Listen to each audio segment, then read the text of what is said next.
Okay, आवाज आ रही है मेरी वाली?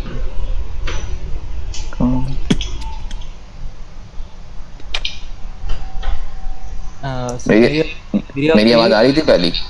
नहीं, आपकी आवाज़ तो अभी आनी शुरू हुई है। मेरी आवाज़ सही हो रही है अब? हाँ, या अब अभी भी सही है। नॉइज़ है? ओके। वालेकुम अस्सलाम। ओके, मैंने म्यूट करा हुआ था, मैं बोल रहा था शायद। Okay okay. ठीक है, तो आज ठीक है, सही है, दोनों की आवाज आ रही है सबको। ओके, तो आज मेरे ख्याल से हमारी लास्ट क्लास है। जी सर, और लास्ट क्लास है।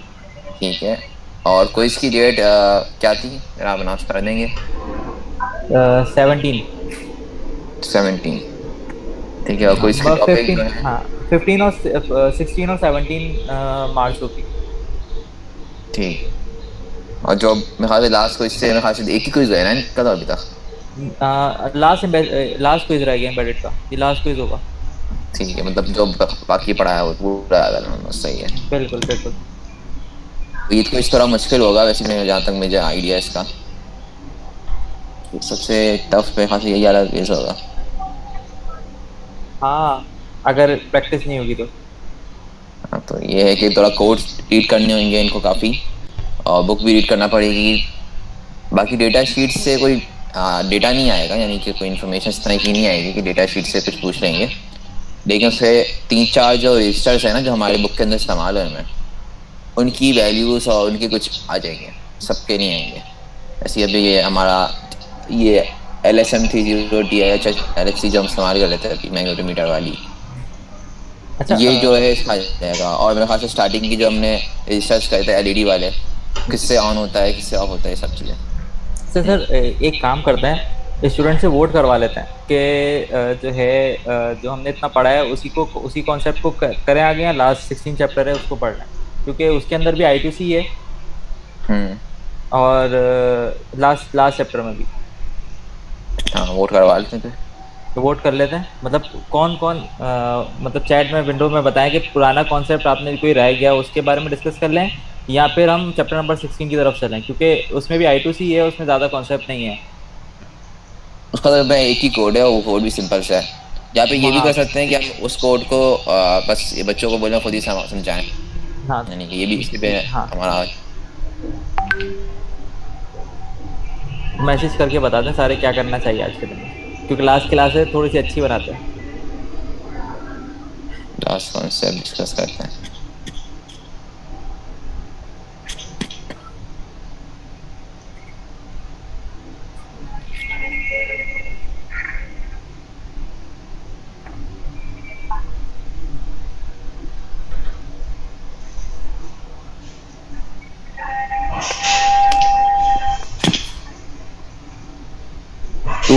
हाँ, कैन तो ऑप्शन ये था कि पहला ये कि चैप्टर नंबर 16 हम पढ़ें, या फिर हम जो पुराने कॉन्सेप्ट हैं, जो क्विज में आने वाले कॉन्सेप्ट हैं, उनके हवाले से क्वेश्चन आंसर कर लें, ताकि जो है ना आपके पुराने कॉन्सेप्ट रिवाइज हो जाए और उसका फिर आप क्विज दे सको सही से।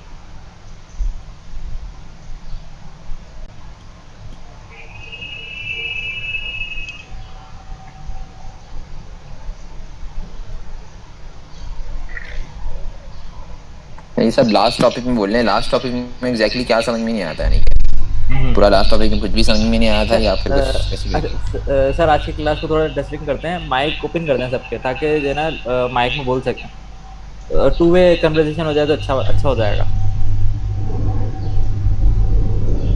अलाउ पार्टिसिपेंट टू अनम्यूट कर दिया मैंने। सही है, अब आप लोग अपना माइक अनम्यूट करके देना, बता सकते हैं कि क्या सर करें। सर लास्ट से मुराद है कि पिछले कंसेप्ट से रिवाइज कर लें।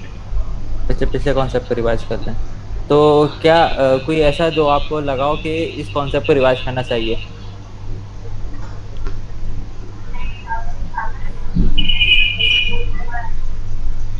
अब सर इस तरह तो नहीं है, सामने आएंगे तो फिर पता चलेगा कि कौन सा नहीं। जिस तरह आप कह रहे क्वेश्चन आंसर कर लीजिए, फिर पता भी चलता जाएगा, बदला बढ़ता जाएगा। जो ना ना समझ में आए वो डिस्कस कर लें। यानी कि बेसिकली आप ये कह रहे हैं कि हम मल्टीपल कोड्स खोल लें और फिर उसमें पूछेंगे कौन से क्या मसला है इसके अंदर, आपको क्या समझ में नहीं आ रहा। जी इस तरह करके। ठीक है। सही। Radian and magnitude. Magnitude.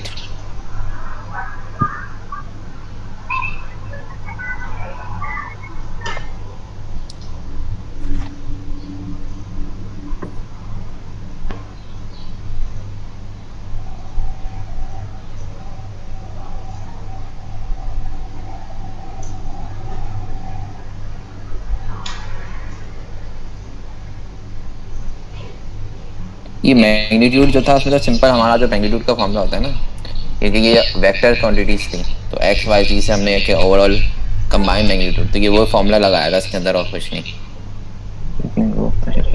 It will be part of the इसको इस चैप्टर 16 आएगा तो इसके अंदर हम्म। मैं हाँ चैप्टर 16 भी देख ही लेते हैं।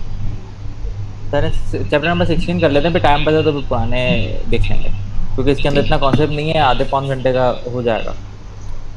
ठीक है। तो थोड़ा सा सर आप कॉन्सेप्ट दे दें चैप्टर नंबर 16 में। I2C reach cellular registers. नहीं, ITC जो है वो उसके अंदर जो है वो आपका मास्टर स्लेव वाला कॉन्सेप्ट हमने पढ़ा था। ठीक है, कि एक डिवाइस से डिफरेंट का हुआ था हमारा इसके अंदर कम्युनिकेशन था। रजिस्टर उस डिवाइस के अंदर हो सकते हैं और इसमें, क्योंकि जो हम जो यहाँ पर चिप इस्तेमाल कर रहे हैं ना हमारा जो मैग्नेटोमीटर, ये माइक्रो कंट्रोलर के अंदर नहीं है। ये एक हमारी एक एक्सटर्नल चिप है, इसकी जगह दूसरा माइक्रो कंट्रोलर माइक्रोमीटर भी हो सकता था। तो I2C जो है वो दरअसल वो प्रोटोकॉल है जिससे वो हम कम्युनिकेट करवाए थे। हमने यहाँ पर जो करा था कि मास्टर और स्लेव का, मास्टर हमारा माइक्रो कंट्रोलर था और स्लेव यहाँ पर हमारी चिप थी तो मैग्नेटोमीटर। तो ये है तो रजिस्टर्स, तो ऐसी बात है उसमें तो जब रजिस्टर्स जो होता है तो हर जगह ही आते हैं तो उसमें। अच्छा, तो हमारा 16 में था चैप्टर वो है पंचोमीटर। अच्छा, पंचोमीटर का मुराद यहाँ पर उन्होंने कोई वो है नहीं, ऐसी पंचोमीटर हम बना तो नहीं रहे, लेकिन उसका उन्होंने कॉन्सेप्ट इस्तेमाल किया है थोड़ा बहुत। तो मैं कहाँ से ऐसा करता हूँ, मैं ये बुक से तस्वीर लेता हूँ। तो ये पंचोमीटर वो होता है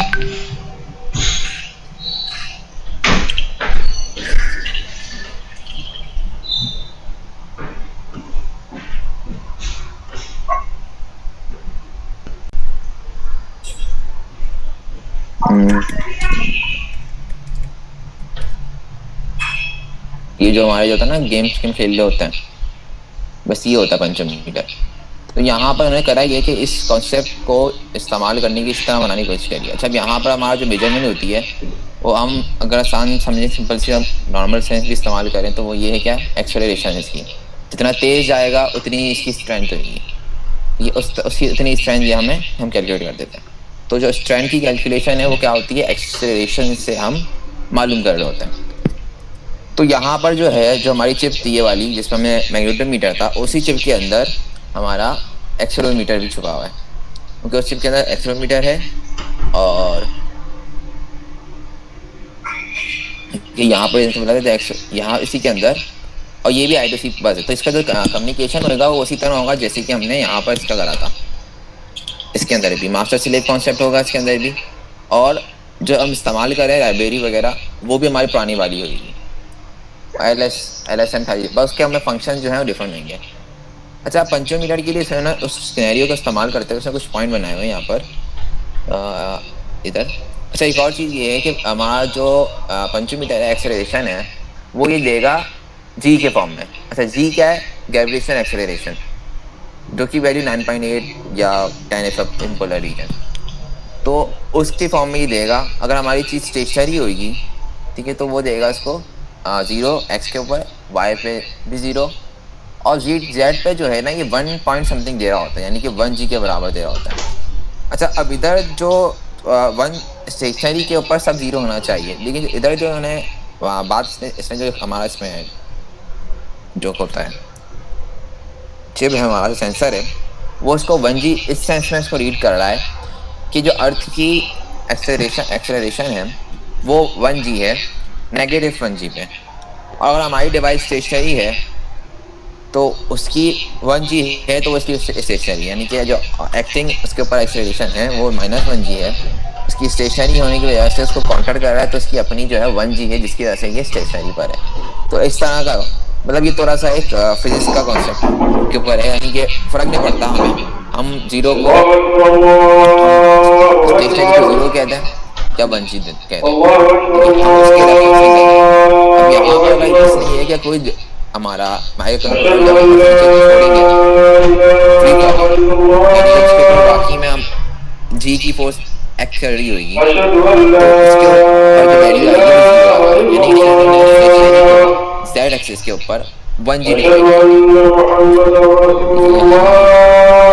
इससे ग्रेविटी सब इस तरह यहाँ पर ये इसको देखेंगे, इसने बताया कि यहाँ पर x पे 0 आएगा, y पे 0 आएगा, यानी कि बेसिकली ये हम इसको भी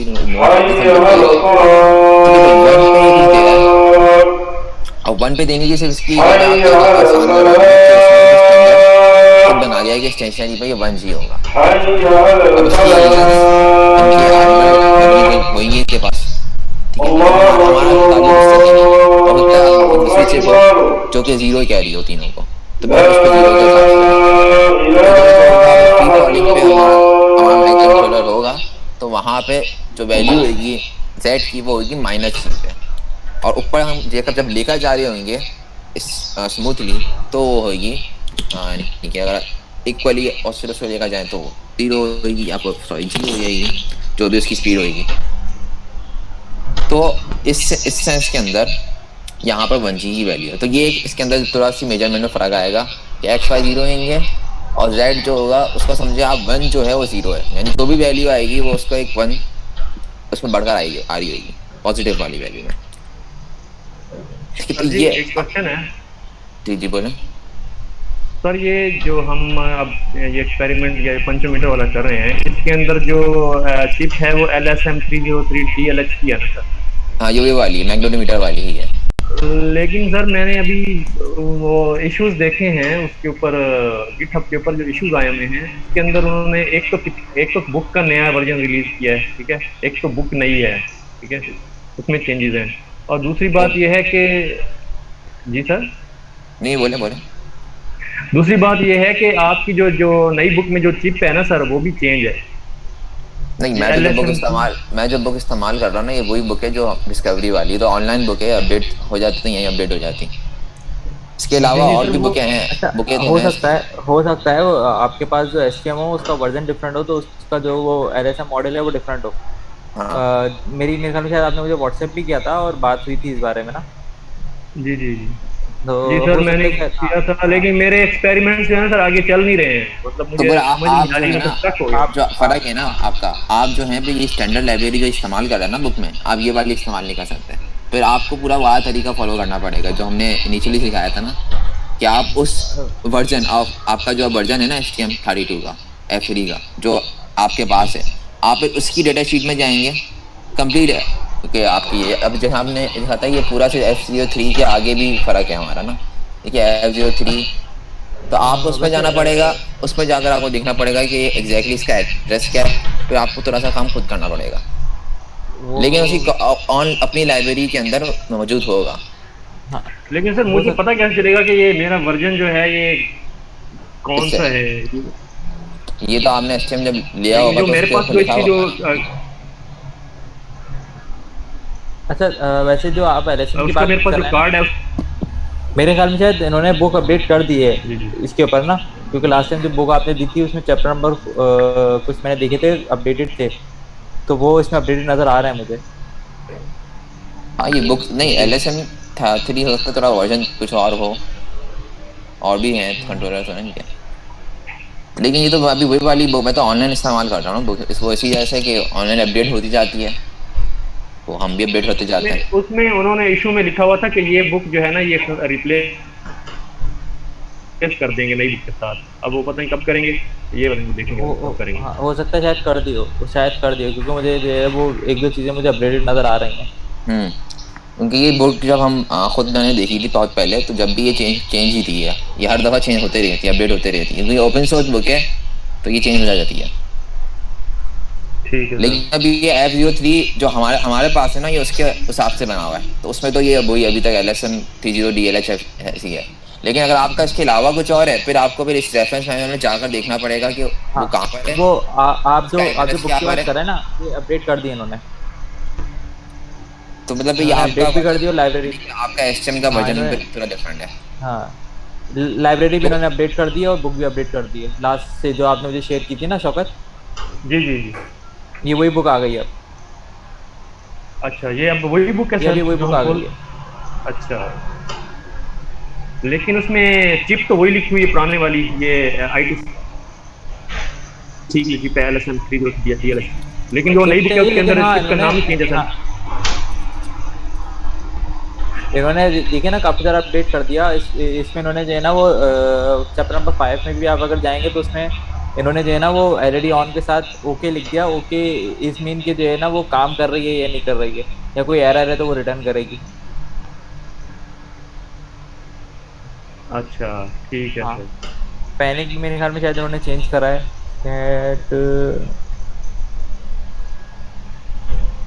सी कंटिन्यू, देखिए हेलो आपको वन। अगर आपने लाइब्रेरी खोलकर देखी है इसकी LSM30 की जो बुक वालों ने ऑक्सिलरी लाइब्रेरी बनाई है, फॉक्स की लाइब्रेरी सर देखी है। ठीक है, तो उसके अंदर भी देखें वो जो चीज़ें कॉल कर रहा है वो कॉर्टेक्स F3 वाले से ही कर रहा है, जो जो F3 वालों ने खुद बनाई हुई है, सर ये जो देखिए उनकी। मैंने जो नई ये जो बुक का खोला ना इसमें नोट लिखा हुआ है LSM303 DLXC के अंदर नीचे नोट लिखा हुआ है, note newer version from 2020 to इनके सितंबर से डिस्कवरी बोर्ड में have LSM303 AGR rather than LSM303 DLXC, check ठीक है, out the GitHub link issues like this from for more details.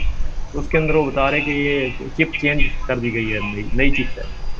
और आपके पास वो नई चिप वाला आया ना, फिर आपको थोड़ी ज़्यादा मेहनत करना पड़ेगी, फिर आपको वो वाला काम करना पड़ेगा कि आपको खुद मैन्युअली थोड़ा ढूंढना पड़ेगा उसका एड्रेस क्या है, ज़्यादा वो सर फर्क जी नहीं आएगा। सर जी मैं कैसे देखूं कि ये मेरे पास नई है या वो पुरानी है, अब इसका कैसे पता चलेगा? ये आपको डिस्कवरी जब आपने ले ली हुई ना किट, तो उसका आपको पूरा नाम चेक करें आप, ठीक है, सर नाम इसका नाम भी जो लिखा हुआ है ना सर, नाम लिखा हुआ है STM32F3 डिस्कवरी। आगे 3F303 है, B है, C एफ है। थ्री F303 MCU मतलब वही लिखा हुआ है F303 MCU। MCU तो आएगा कंट्रोलर यूनिट के लिए ना, तो जी जी। Complete version. अच्छा उसमें लिखा हुआ है STM32F303 VC। VC, VC अच्छा VC ये PC। VC। अब जी आप जी। VC वाले की जो है रेफरेंस मैनुअल ढूंढें, आप ऑनलाइन सर्च करें, वो मिल जाएगा वो, अपना अच्छा पूरा सर नाम ये लेकर उसका रेफरेंस मैनुअल देखें, फिर आप जिस तरह रेफरेंस मैनुअल देखना लिखा आता है ना, ठीक है। उस तरह आपको ढूंढना पड़ेगा कि इसकी यहाँ पे जी इसकी जी। यहाँ पे मिल रही होगी। मैनुअल तो उनका भी दैट मीन्स इसी ये फॉर्मेट में डिफरेंट है होगा सर। ज़्यादा वो फर्क नहीं ये होगा। भी, हाँ हाँ कंट्रोलर में ये फ़र्क भी हो आएगा। सकता, ये भी हो सकता है कि आपके कंट्रोलर के लिए है ना वो उन्होंने लाइब्रेरी अपडेट कर दी हो, बस वो नाम चेंज करना हो तो शायद हो जाएगा। हाँ ये भी हो सकता है कि आप एलएसएम की जगह वी सिर्फ नाम चेंज करें ना, कि हम यहाँ पर भी देखो कॉल ही कर रहे हैं सिर्फ, हाँ क्योंकि लाइब्रेरी जो है, अगर हम आपके बताएं कि लाइब्रेरी जहाँ सोल्यूशन लिखा हुआ है, या फिर इधर हम जाएं इसका सोल्यूशन में, तो यहाँ पर हम डायरेक्ट कॉल ही कर रहे थे, ठीक है। तो हम डायरेक्ट कॉल कर रहे हैं तो उसमें भी फर्क नहीं पड़ने वाला। आप यहाँ पर अगर इसको भी एडिट कर देना तो हो सकता है इससे चल जाए डायरेक्ट, वो पॉसिबल है। लेकिन आप उसको सर्च कर लेना कि एग्जिस्ट करता है नहीं करता। या फिर आप कॉर्टेक्स एम की जब लाइब्रेरी खोलेंगे ना, तो उसके अंदर भी जाकर देख लेना, उसमें सब पूरी लिस्ट आ जाती है। अगर आप फाइंड कर लेना उस लाइब्रेरी में पूरा आ जाता है कि कौन कौन से एलिमेंट, जैसे मैं एक दफ़ा आपकी खोल कर दिखाई थी ना आपको कॉर्टेक्स एम की, उसके अंदर आपको दिखाया था कि हर चीज़ के एक स्ट्रक्ट बने हैं। जी, वो सब स्टैंडर्ड लाइब्रेरी में सर। हाँ स्टैंडर्ड लाइब्रेरी में जाकर हम इस तरह भी आप ढूंढ सकते हैं कि आपका हो सकता है स्टैंडर्ड लाइब्रेरी में ऑलरेडी हो, आपको सिर्फ नाम ही चेंज करना है वहाँ पर। ठीक है। क्योंकि ये चीज़ आपको अगर बोर्ड अपडेट होता रहेगा तो ये तो नहीं ना कि आप रुक जाएंगे बोर्ड पुराना ढूंढेंगे बार बार। तो ऐसी बात है, आपको थोड़ा बहुत चेंज करना पड़ेगा।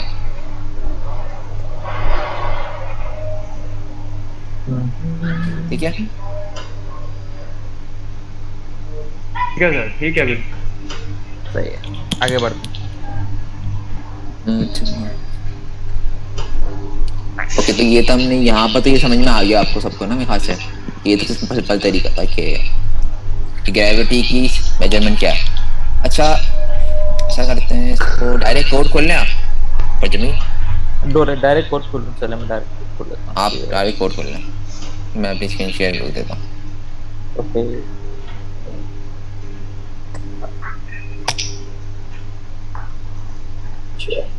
मेरी स्क्रीन नजर आ रही है? ठीक है, हाँ हाँ आ रही है। ये भी चैप्टर नंबर 16.1 वाला कोड है। हाँ ये वाला है। हाँ ठीक है, अभी यहाँ मैं पे ये कैलिब्रेशन वाला नहीं, ये नहीं, ये वाला है, ये वाला। कैलिब्रेशन। हाँ ये वाला कोड है, सेम टू सेम कोड जो 16.1 वाला कोड है ना, ये वही कोड ओपन है। अच्छा, ये वाला जो कोड है, ये इसे अभी वैल्यू लेकर आएगा ना? नहीं, ये तो पूरा बिल्कुल। कंप्लीट नहीं नहीं, सेंसिटिविटी है। हाँ, सही है ये सही है। हाँ ठीक है वैल्यू ठीक है। लेके आएगा ना। इसको पहले मैं, अच्छा ये बात तो सबको याद होगी कि यहाँ पे जो है अपना चेंज करना पड़ता है। हम्म। अच्छा, इसके अंदर ब्रेक में कंटिन्यू और स्टेप नेक्स्ट।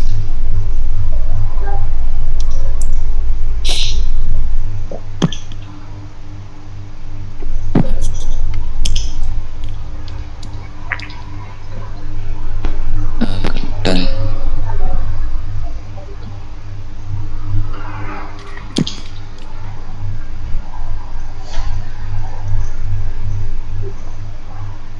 और कर दिया आपने सी?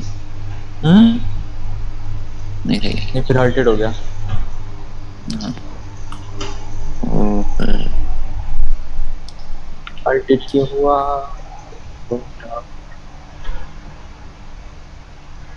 कार को रन, स्टेप नेक्स्ट। ये फिर अजीब, आईटीएम खुला हुआ है ना? नहीं शायद ये कुछ और मसला है।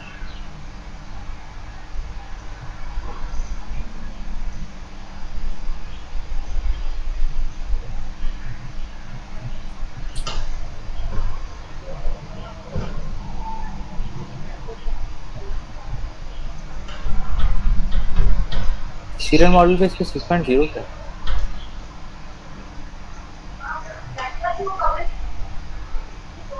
Default handler.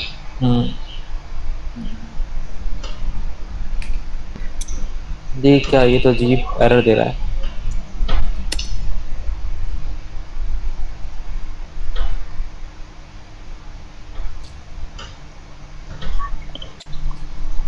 पंचोमीटर remote target ending remote debugging.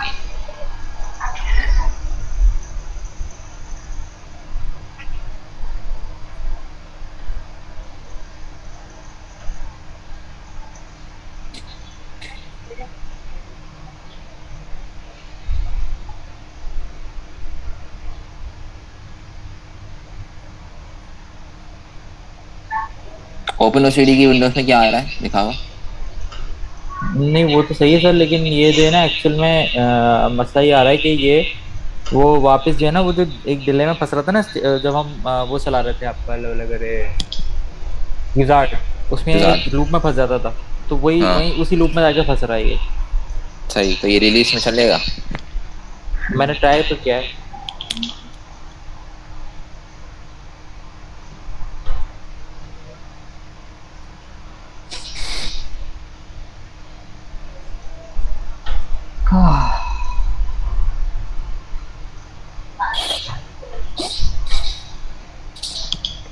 Error panic हो गया।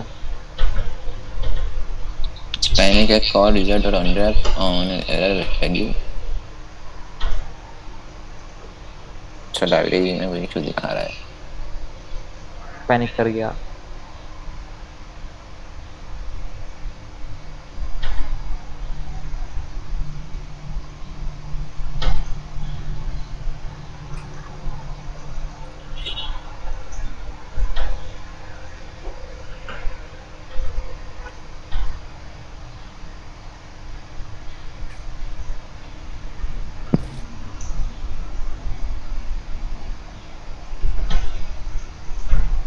बिल्कुल अजीब चल रहा है इसका bill. Shaukat Hussain, guys who want to collaborate for long term in IoT projects, let's build a group. हाँ भाई, कोई है शौकत हुसैन के साथ ग्रुप बनाने वाला?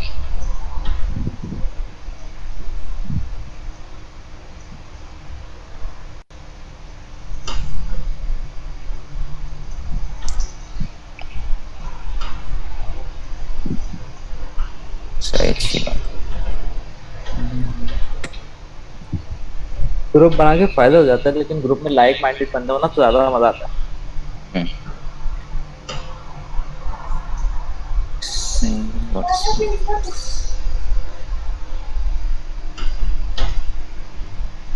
group बना के IoT projects?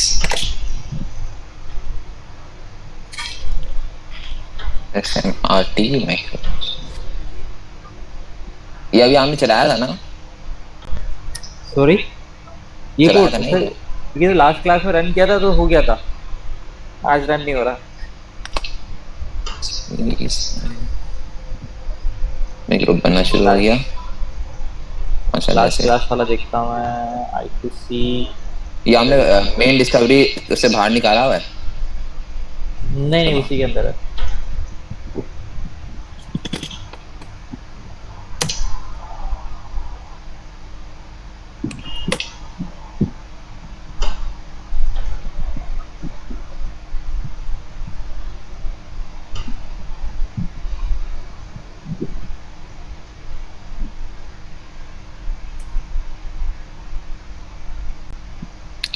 I will share link here. Okay, तो शौकत हुसैन ग्रुप बनाकर आपका क्या है, नीचे स्टार्ट करना?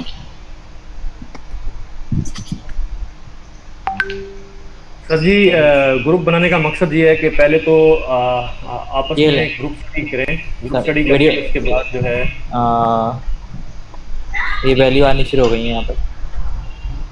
चलिए, ओके, तो यहाँ पर भी आपका क्या स्टेशनरी में था ना?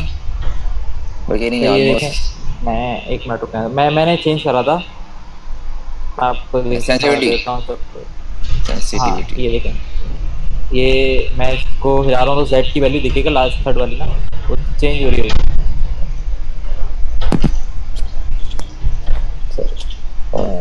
सारी वैल्यूज जो है ना आपको चेंज नजर आ रही होंगी। तो स्टेबल रखना थोड़ी देर से। स्टेबल रख के x0 हो गया, फिर खत्म हो गया। हाँ। अच्छा, इसको आप देखिए मैंने एकदम स्टेबल रखा हुआ है। सही है। अच्छा, ऊपर लेकर जाएं आप स्पीड में। मोबाइल पे लग गया,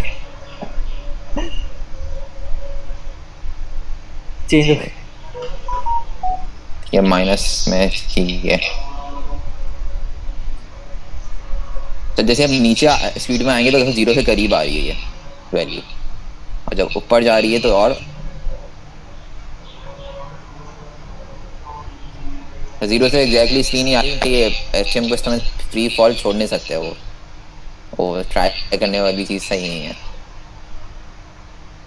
सर ट्राई नहीं कर रहा अभी, बाद में कर, नेक्स्ट कोड में। तो कटना भी नहीं चाहिए कि वो छोड़ दिया तो गया तो हो गया काम। और वैसे ही वो फ्री फॉल होएगा नहीं क्योंकि वायर है ना, तो वो उसको झूला झुला हाँ देगा। बिल्कुल। अच्छा जी What is next. this? I cannot hold it like this. Do I need to weld it in place? नहीं नहीं, वेल्ड नहीं करेंगे। वेल्ड करने से कभी खराब हो गई तो मसला आ जाएगा। हाँ ये है कि क्या? ओके अच्छा, यहाँ पर ऐसा करें, कोड खोल लें, कोड जरा इनसे समझते हैं कि इनको समझ में आ जाना चाहिए ना अब तो आ कोड जाए, पूरा। कौन है? देखिए आप अपना कोड खोल लें तो चल रहा बिल्कुल। है आगे पर, और दिखाएं से पूछें कि क्या है इसके अंदर। ये कोड है, ठीक ये है, आप वाला कोड है। बताएं सब। सर कहते रैंडमली पूछें, हाँ जी अभी खुद आ रहा है सब। हम्म,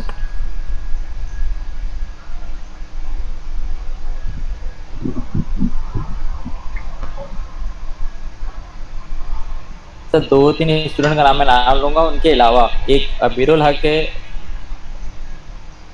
और बहुत वक्त है। इनके अलावा कोई और है। हाँ इनके अलावा कोई और है जो क्लास में बहुत कम ही पार्टिसिपेट करता है। चलो ऐसे करते हैं, रैंडमली अनम्यूट करते हैं। असद खालिद सामने आए। वैसे अनम्यूट तो ये खुद कर सकते हैं अभी। बिल्कुल।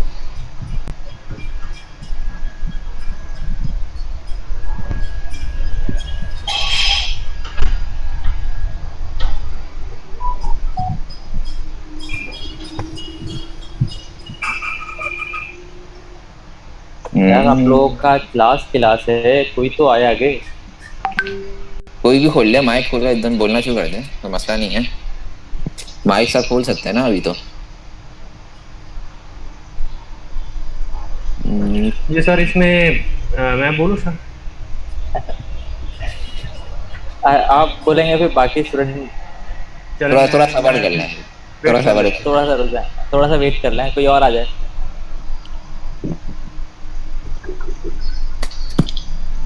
तो यार वालेकुम भाई अस्सलाम। साहब, तारिक जमील।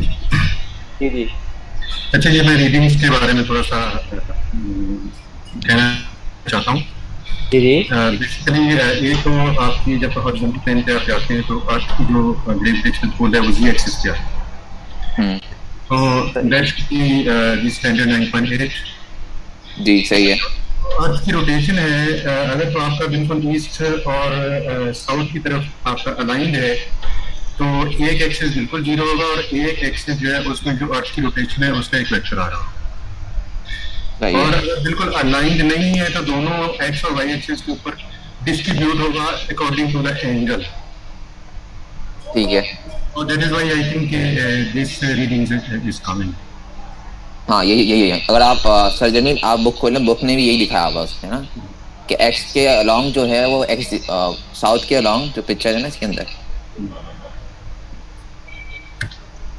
कौन सा लिखा? इससे पीछे वाली फर्स्ट पेज इसका जो है जहाँ पे डिवाइस बनेगी। हाँ यहाँ देखें, ये वाली इधर भी इन्होंने, हाँ इधर भी उन्होंने यही लिखाया हुआ है, एक्स के अलोंग साउथ पे 0 और ईस्ट के अलोंग वाई 0। तो आप बोलेंगे वही उसी रेफरेंस से ये सारी वैल्यू जनरेट कर रहा है। रेफरेंस वही है लेकिन ये एक्सेलरेशन है तो थोड़ा सा तो वैल्यू से डिफरेंट है, तो इसलिए मैग्नेटोमीटर के हिसाब से उन्होंने सेम ही बनाई है। तो सही बात है आपकी। अच्छा आप ये बताएंगे कि कोड जो है इसके अंदर एक सेंसिटिविटी वाली लाइन लिखी हुई है, ये वाली काम देखिए। ये क्या है?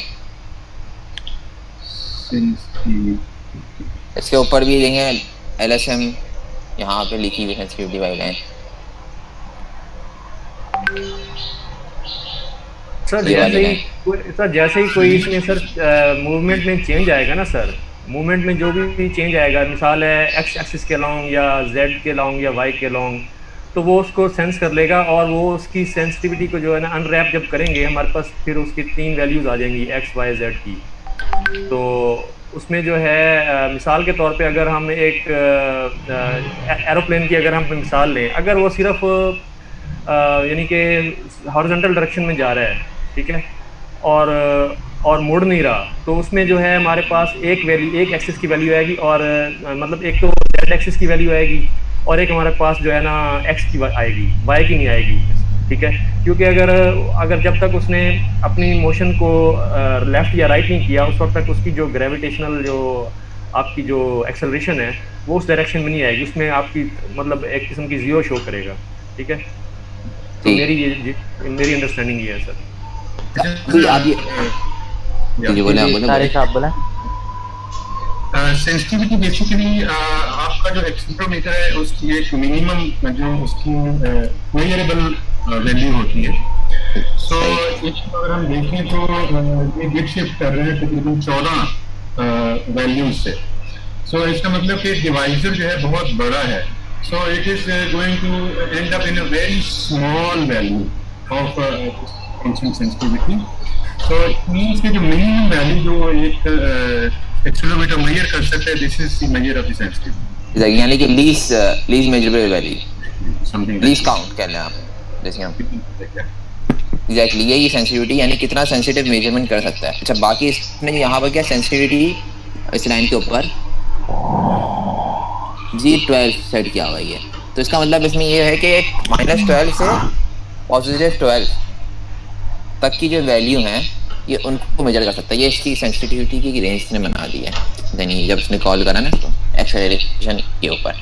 उसके बाद ये सेंसिटिविटी से मल्टीप्लाई जो कर रहे हैं ना, वो हम इसीलिए कर रहे हैं ताकि ये इसकी रेंज में आ जाए। जो x1 y z की वैल्यू आ रही है ना, हमने इसकी 0.007 समथिंग है, यहाँ पर ये F22 लगाना लाजमी है, क्या वो 0 कह रहा है, ये काउंट ऑफ ऐसी बात सर है। इस G12 को हम देख सकते हैं सर इसके अंदर एक लाइब्रेरी के हाँ अंदर जाके, लिब के अंदर जाके हम देख सकते हैं G12 की क्या डेफिनेशन है सर। हाँ, कंट्रोल दबाएं, कंट्रोल एंटर करें। कंट्रोल की दिख से नहीं आ रहा।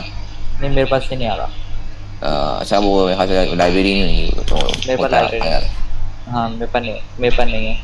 ये भी आपको सर्च करके आ जाएगा। अगर आपने कुछ आई इंस्टॉल इसमें कर लेना एक्सटेंशंस, तो फिर ये क्लिक करके ना खुल जाती है पूरी फाइल।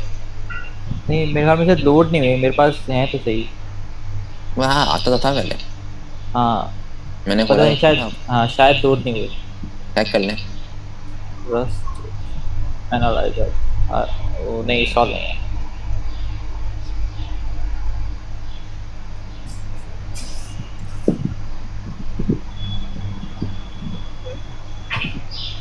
सर ये इसमें इस वक्त हमारे क्रेड्स के अंदर नहीं है शामिल, यानी ऑटोमेटिकली नहीं है शामिल, उसके अंदर बिल्ट-इन शामिल है, लेकिन विजुअल स्टूडियो कोड नहीं दिखा पाता है ना उसको। तो जहाँ हम जो खोल होता है तो विजुअल स्टूडियो कोड में होता है ना, तो वो एनालाइजर इसके अंदर होता है, तो उसको एनालाइज कर रहा होता है। तो जैसे हम इस पर तो सर क्लिक हमने करते हैं ये ना, तो फिर ये कैसे फाइलें खोल देता है। तो कैसे हमने अज्यूम किया कि इसकी वैल्यू जो है ना +12 से -12 के दरमियान में होगी सर। नहीं, हमने जूम थोड़ी ना किया, जी हमने तो बहुत खुद सेट किया सब कुछ। यहाँ सेट किया ना हमने इस लाइन के ऊपर, लाइन नंबर 13 के ऊपर, और नीचे हम उसको मल्टीप्लाई कर कर ला रहे हैं वैल्यूज एग्जैक्टली इस पे। अच्छा ये लाइन हटा के देखते हैं कि क्या वैल्यूज आती हैं।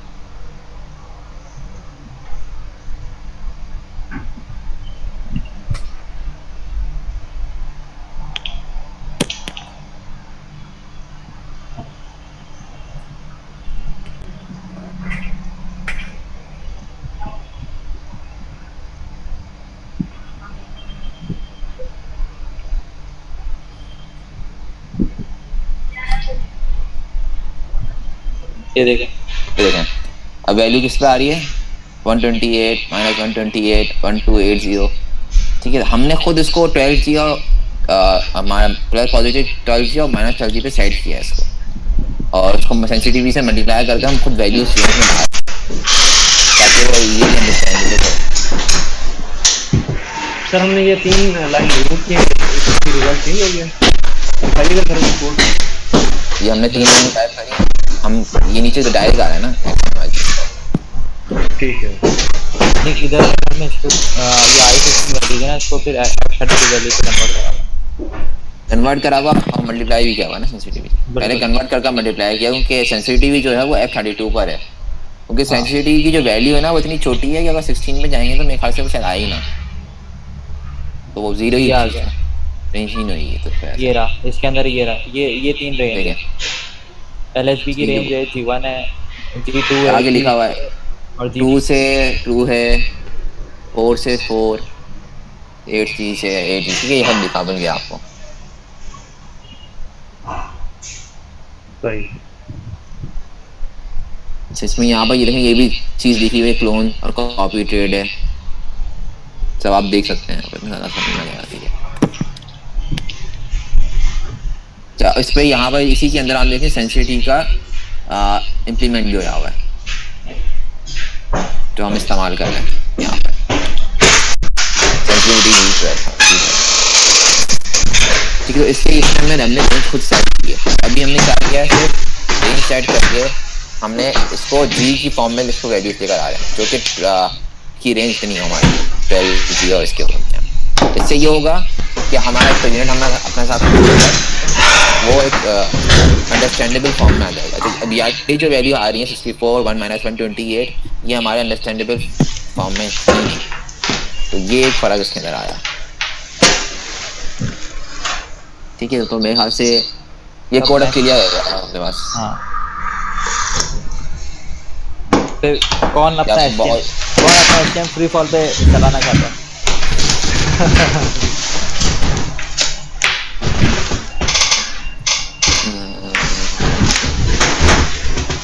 तो आगे, अच्छा अब आगे जो है, अभी तक हमने सिर्फ ये वैल्यू ली है। अच्छा, आप वो खोलें चैलेंज वाला पेज खोलें, तो उसमें हम पूछते हैं कि एग्जैक्टली हम क्या कर रहे हैं।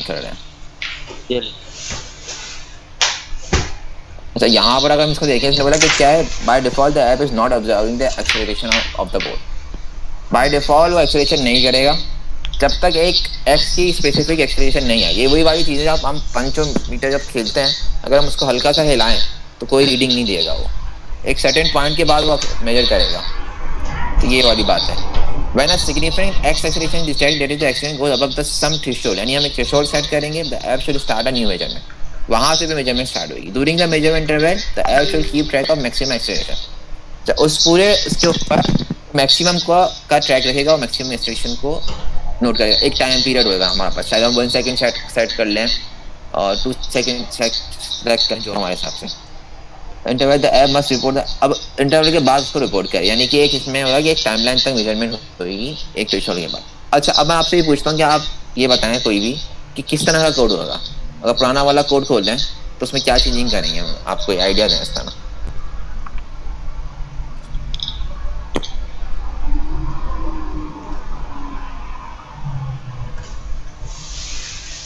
कोई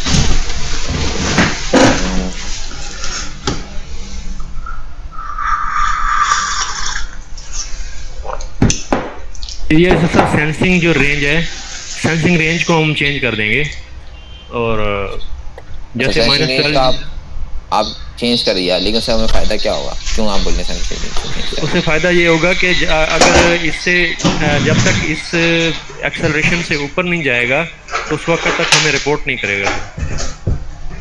लेकिन फिर उसके ये भी तो आएगा भी तो उसके ऊपर रेंज अब दोनों साइड पे कम होगी ना।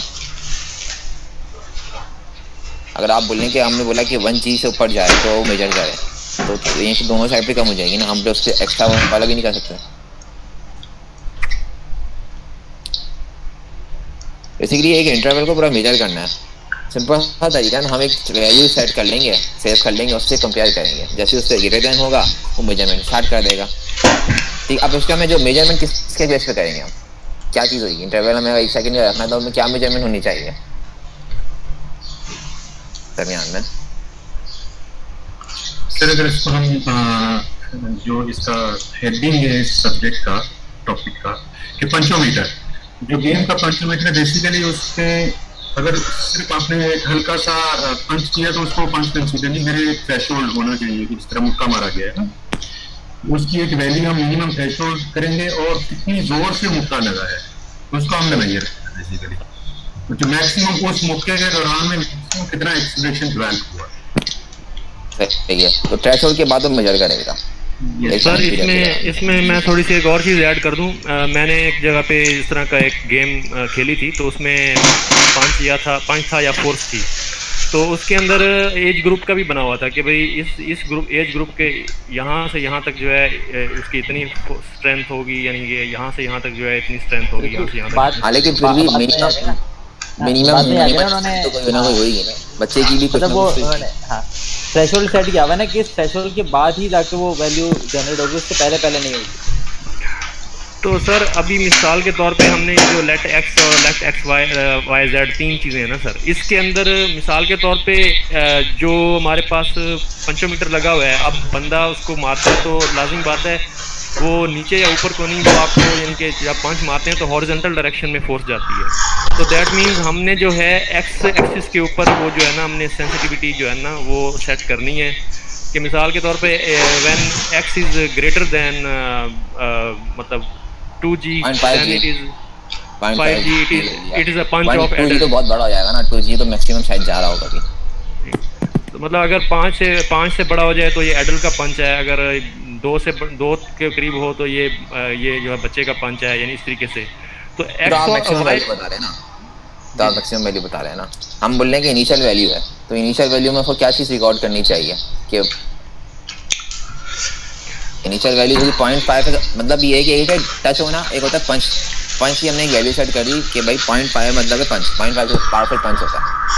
उसके बाद की वैल्यू वो रिकॉर्ड करेगा। तो चीज़ जो उसको वहाँ पर सेव करनी है वो क्या करनी है, टाइम सेव करना है कि किस टाइम जो है जो वो मिनिमम पंच की वैल्यू भी गया एक्सेलरेशन, फिर एक्सेलरेशन बढ़ेगी। जैसे जो इम्पैक्ट वाला पॉइंट होता है उस पर एक्सेलरेशन मैक्सिमम होती है। जैसे अगर हम कोई चीज़ ऊपर से नीचे फेंकते हैं तो जो मैक्सिमम एक्सेलरेशन होती है वो जब होती है जब वो ज़मीन से टकरा रहा होता है, ठीक है। और जो मिनिमम एक्सेलरेशन होती है वो जब होती है जब हम उसको छोड़ते हैं। जब हम छोड़ते हैं तो उसकी एक्सेलरेशन जीरो, उसकी जीरो मतलब एक्सेलरेशन कॉन्स्टेंट होती है, सॉरी स्पीड की बात होती है। तो हम जो मैक्सिमम एक्सेलरेशन होती है वो हम थ्रू आउट उसकी मेजर कर सकते हैं। तो हम अगर इनिशियली जीरो से हल्की सी वैसी तेज़ हुई तो वहाँ पर वो क्या करेगा, मेजरमेंट स्टार्ट करेगा। क्या मेजरमेंट स्टार्ट, वो वहाँ पर टाइम देखेगा, वो टाइम नोट करेगा। उसके बाद एक सर्टेन इंटरवल अगर हो गया उसके बाद वो टाइम नोट करता है, अगर उसकी जो वैल्यू है मैक्सिमम वहाँ पर वो हमें बता देगा कि ये उसकी वैल्यू है। तो सर आपके कहने का मतलब ये है कि इससे पहले मिसाल है हम एक टाइमर चलाएंगे पंच मारने से पहले, और नहीं पंच मारने के इफेक्ट के नहीं नहीं, हम बाद तक। टाइमर नहीं कर रहे, टाइमर क्यों चलाएंगे, हम टाइमर नहीं जी। चला रहे। हम ये कर रहे हैं कि पंच जब मारा गया, जब पंच मारा पड़ा उस पर वो टाइम नोट कर लेगा। उसके बाद थोड़ी देर बाद वो टाइम वापस नोट कर लेगा जब उसके अंदर एक वैल्यू आ जाएगी। तो वो उसके टाइम ये अंदर सर देखेगा कि अगर एक एक वैल्यू तो नहीं सेकेंड, आएगी, उसके मतलब अंदर तो दो तीन वैल्यू चार एक ये वैल्यू है आ कि अगर जाएंगी। आपने पंच मारा और पंच आधे रास्ते वापस आ गया, यानी इतना ठीक हल्का है। था, तो उतनी वैल्यू आई नहीं होगी इसके अंदर। तो वो टाइम पीरियड छोटा होगा कंप्लीट, तो वो वैल्यू नहीं देगा, यानी कि पंच कोई वैल्यू आएगी नहीं। पंच अगर पूरा जाएगा तो उसका एक टाइम होगा, तो उस टाइम पीरियड पे वो जाकर वो वैल्यू देगा। तो दैट मीन्स कि सर हमें जो थ्रेशोल्ड सेट करना है, एक तो टाइम पे करना है और दूसरा सेंसिटिविटी पे मैं करना है, थ्रेशोल्ड दोनों। जब आ जाए, तो हमें वहाँ पर एक टाइम नोट कर लेना है। उसके बाद जब हमारी वैल्यू हमें मिल जाए उस पर हमें टाइम नोट करना है। अगर टाइम एक इंटरवल जो हमने सेट किया हुआ है, लाइक एक 1 सेकंड का इंटरवल हमने सेट किया है, वो 1 सेकंड का इंटरवल पे होगा तो हम उसकी मैक्सिमम वैल्यू बता देंगे भाई, उस हिसाब से बताएंगे ये आपका मैक्सिमम एक्सेलरेशन था। फिर उससे हम फोर्स भी निकाल सकते हैं, जो तो फर्दर अलग कैलकुलेशन है। एक्सेलरेशन आ जाएगी, हम बाकी तो फिजिकल फॉर्म फिजिक्स की फॉर्म है। तो तो इसमें जो नेक्स्ट टाइम है वो एक्स वाई जी के मैक्सिमम वैल्यूज पे नेक्स्ट टाइम लेगा। वो हमने खुद सेट करा है कि 1 का नेक्स्ट टाइम लेगा, कंपेयर करेगा वो कि 1 है तो वो हमारी हमें वैल्यू देगा, यानी डिफरेंस टाइम का। अगर नहीं है तो नहीं करेगा। थोड़ा सा मैं ऐड कर दूं सर। दीजिए, बोले बोले। जब आप पंच मारते हैं और क्योंकि एक्सीलरोमीटर आपका बहुत ज़्यादा सेंसिटिव है और मे बी 1 सेकंड के अंदर वो 1000 वैल्यू निकाल रहा हो, उस टाइम पीरियड में जो भी टाइम पीरियड एक पंच का इफेक्टिव होता है कि starting from the minimum threshold और जब वो बिल्कुल स्टैटिक हो जाए पीरियड होगा पंच का टाइमलाइन का। उसके बाद Exactly. हमने मेजर करनी है और उसमें जो मैक्सिमम वैल्यू होगी वो पंच की वैल्यू। सही। तो उस इंटरवल को हमने may be in loop fashion probably the most suitable option कि लूप के जरिए हम इसको करेंगे। हाँ, लूप के जरिए करेंगे। ठीक है, अब आ रहा हम कोड पे। मेरे ख्याल से क्लियर हो गया, ये यही चीज़ कोड पर है पूरी।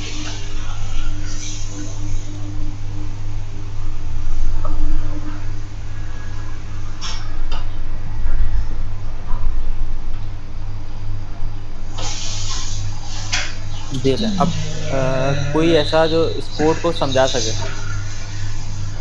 कॉन्सेप्ट करने दे दिया, अब कोड को समझाना है।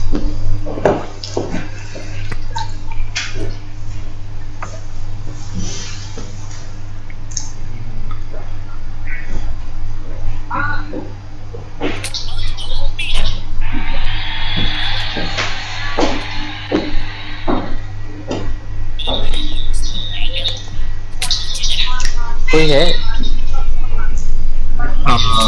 अगर मैं समझा दूं तो बिल्कुल बिल्कुल, कोई मसला नहीं है, मतलब कोड को समझा दें, क्योंकि कॉन्सेप्ट बेसिक है, कॉन्सेप्ट समझना, कॉन्सेप्ट समझ लिया आप, कोड तो आप खुद भी लिख लोगे। कॉन्सेप्ट सबने समझ लिया ना, तो ये जो कोड लिखा हुआ है, आपने बस इसको बात समझाना है। ये जो आपने बातें की ना, यही यहाँ पर हुई हैं। खुद आपने बताया यहाँ पर कि लूप की तरह इस्तेमाल होगा, हम एक वैल्यू रखेंगे यहाँ पर। ठीक है, अब ये फंक्शन थोड़ा सा है, तो आप यहाँ से प्रिडिक्ट कर लेंगे क्या फंक्शन है, क्या कर रहा है ये काम। सो सिंपली ये है कि जब तक थ्रेशोल्ड क्रॉस नहीं करता उस वक्त तक उसका वो एक किस्म का मेजरमेंट का काउंटर स्टार्ट नहीं होगा। ये मेजरमेंट का नहीं है, रिकॉर्डिंग का काउंटर स्टार्ट नहीं होगा। जिस तरह वो नन वैल्यू आ रही है इसकी इंस्टेंट के ऊपर, और यही वो उसने थ्रेशोल्ड को क्रॉस किया, उसके बाद आप सम वैल्यू की तरफ चले जाएंगे। It will start the next trail ना, तो सम वैल्यू में जो मैक्सिमम वैल्यू होगी उसको रिकॉर्ड करता रहेगा। तो उसके बाद नीचे जो है आई थिंक कि जब बिल्कुल खत्म हो जाएगी वैल्यू, तो उसके बाद वो डिफॉल्ट वैल्यू चला जाएगा।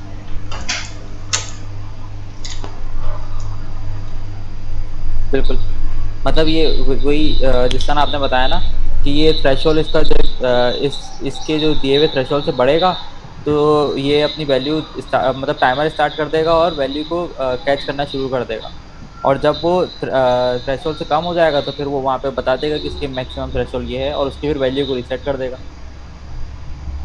लेकिन सर इधर एक क्वेश्चन है, बोले? हाँ अब पूछें। इसमें से एक्स वाई जी इसमें 3 डायरेक्शन में आता है ना हमारे पास एक्सेलरेशन, लेकिन इसने इसको कौन से वाले को पिक किया है? अब ये नहीं यहाँ पे ये ले। नजर आ रहा। ये लिखा हुआ था यहाँ पे, या अभी आपने हम बात कर रहे थे यही से आपने किसने की थी, हमने की थी ना कि एक्स डायरेक्शन पे ही मूवमेंट होती है, मुझे 5 मिनट तो फिक्स होता है।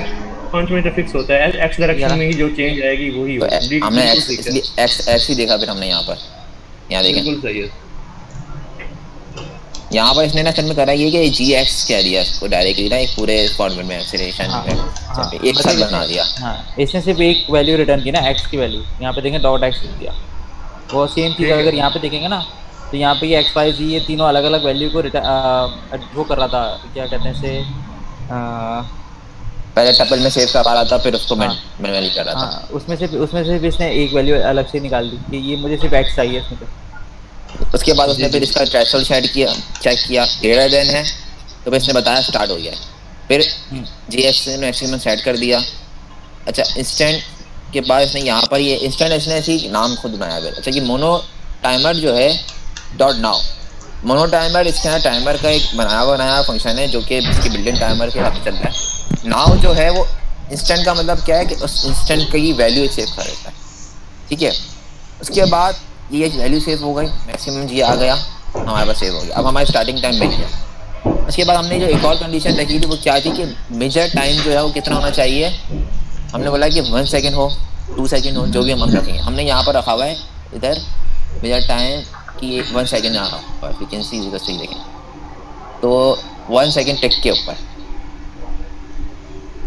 अच्छा, हमने ये सब हम मोनो टाइमर के फंक्शन इस्तेमाल कर रहे हैं ना पूरे उसके अंदर बैठे हैं। ओके, अब ये फंक्शन जो है आप सर्च कर लेना, मोनो टाइमर में तीनों आ जाएंगे फ्रीक्वेंसी वाले। अच्छा, उसका ये फंक्शन क्या है, इलेप्स। अब क्या करा, इंस्टेंट के ऊपर इसने ये एक इंस्टेंट ऑब्जेक्ट यानी कि इसका पूरा रिटर्न किया था। इसके अंदर बहुत से और ट्रेड अप्लाई हुए हैं, यानी कि और से इंप्लीमेंट फंक्शन हुए हैं। तो उसमें एक फंक्शन इसका क्या है, इलेप्स। इलेप्स यही बताएगा कि इंस्टेंट के ऊपर जो पुराना टाइम है और प्रेजेंट टाइम से कंपेयर करके आपको बता देगा कितना आ रहा है। इतना ये काम उसने खुद ही कर दिया। ठीक है, तो ये टाइम आएगा। अच्छा, ये इस तरह इस्तेमाल हम क्यों कर रहे हैं क्योंकि कंप्यूटर नहीं है, माइक्रो कंट्रोलर है। माइक्रो कंट्रोलर के अंदर एक तरीका तो ये था कि हम खुद मैनुअल टाइमर स्टार्ट करते हैं। ठीक है, हम टाइमर ऑन करते हैं, टाइमर की वैल्यू स्टार्ट होती है, टाइमर काउंट करता है, फिर हम तो यही काम हमने इससे करा। उसने खुद डायरेक्ट इलेप्स निकाल लिया। उसने इलेप्स हमारी जो मेजर टाइम होगा उसके लेस देन है, तो हमने उससे उसकी वैल्यू कर दिया। उसके बाद हमने इधर क्वेश्चन है सर। हाँ पूछें। सर ये ऑप्शन इनम है ना sir, some reference instant instant dot elapse less than. यहाँ देखे ना, ये इन्होंने नन रखा है ना यहाँ पे वैल्यू, स्टार्टिंग वैल्यू। ये इंस्टेंट को मैच करा रहा है, मैच अगर नन है, इंस्टेंट अगर नन है तो फिर ये यहाँ पर चेक करेगी ये वैल्यू जो है वो एक्स की वैल्यू थ्रेशोल्ड से ज़्यादा हो। तो फिर वो मोनो टाइमर मतलब वो स्टार्ट करे मोनो टाइमर। अब इसके अंदर यहाँ पे इन्होंने मोनो टाइमर स्टार्ट किया, इंस्टेंट के अंदर क्या आ गया, एक मोनो टाइमर। हाँ, ठीक है, ये मॉडर्न इधर स्टार्ट हो एक गया। हाँ ऑप्शन ये रिटर्न करता है वो। ये स्टार्ट हो गया। अब इसके अंदर इसने बोला कि अगर मोनो टाइमर खत्म हो गया, मतलब टाइमर हमारा बंद हो गया और टाइमर जो है वो ग्रेटर हो गया मेजर टाइमर से, मतलब मेजरमेंट टाइम से, सर इस टाइम 1 सेकंड के अंदर इन्होंने 1 सेकंड इधर इसमें जो है ना 1 सेकंड रखा है ना। ठीक है सर। ये हाँ, बस ये एक था कि सेकंड एक से, सेकंड हाँ तक चलेगा हाँ अपनी। हाँ 1 सेकंड से बड़ा हो गया तो इन्होंने ये इसको यहाँ पे वैल्यू चेक की कि एक वैल्यू क्या सेकंड है। से छोटा छोटा सर। छोटा एक हाँ सेकंड छोटा से सॉरी, छोटा। हाँ छोटा, छोटा हो एक गया, सेकंड से अगर छोटा। बड़ा होगा तो कंप्लीट ही नहीं होगा इसका मतलब, वो हाँ गया ही बिल्कुल, नहीं मतलब आगे। हाँ एक स्पीड तो ज्यादा यहाँ होगी पे तो टाइम हाँ कम होगा। अब हाँ हाँ 1 सेकंड इस से पहले पार्ट की पहले। समझ नहीं आई सर, इस हाँ पार्ट की समझ नहीं आई। हाँ एफ ये इफ देखे ना, g x is greater than max g x, तो मैक्स अच्छा यहाँ पे वैल्यू सेट हो रही है ना। ऐसे ठीक है। एक्चुअली मतलब ये देखे एक्सेलरेशन ना तो वैसे यहाँ भी पे, कांस्टेंट ही यहाँ रहती है पे ज्यादातर। जब थ्रेशोल्ड से बढ़ रही है ना वैल्यू एक्स की, जी एक्स की वैल्यू यहाँ पे आ रहा है, यहाँ ले रहा है इसकी जी एक्स की वैल्यू मिसाल के तौर पे यहाँ पे आ गई 1।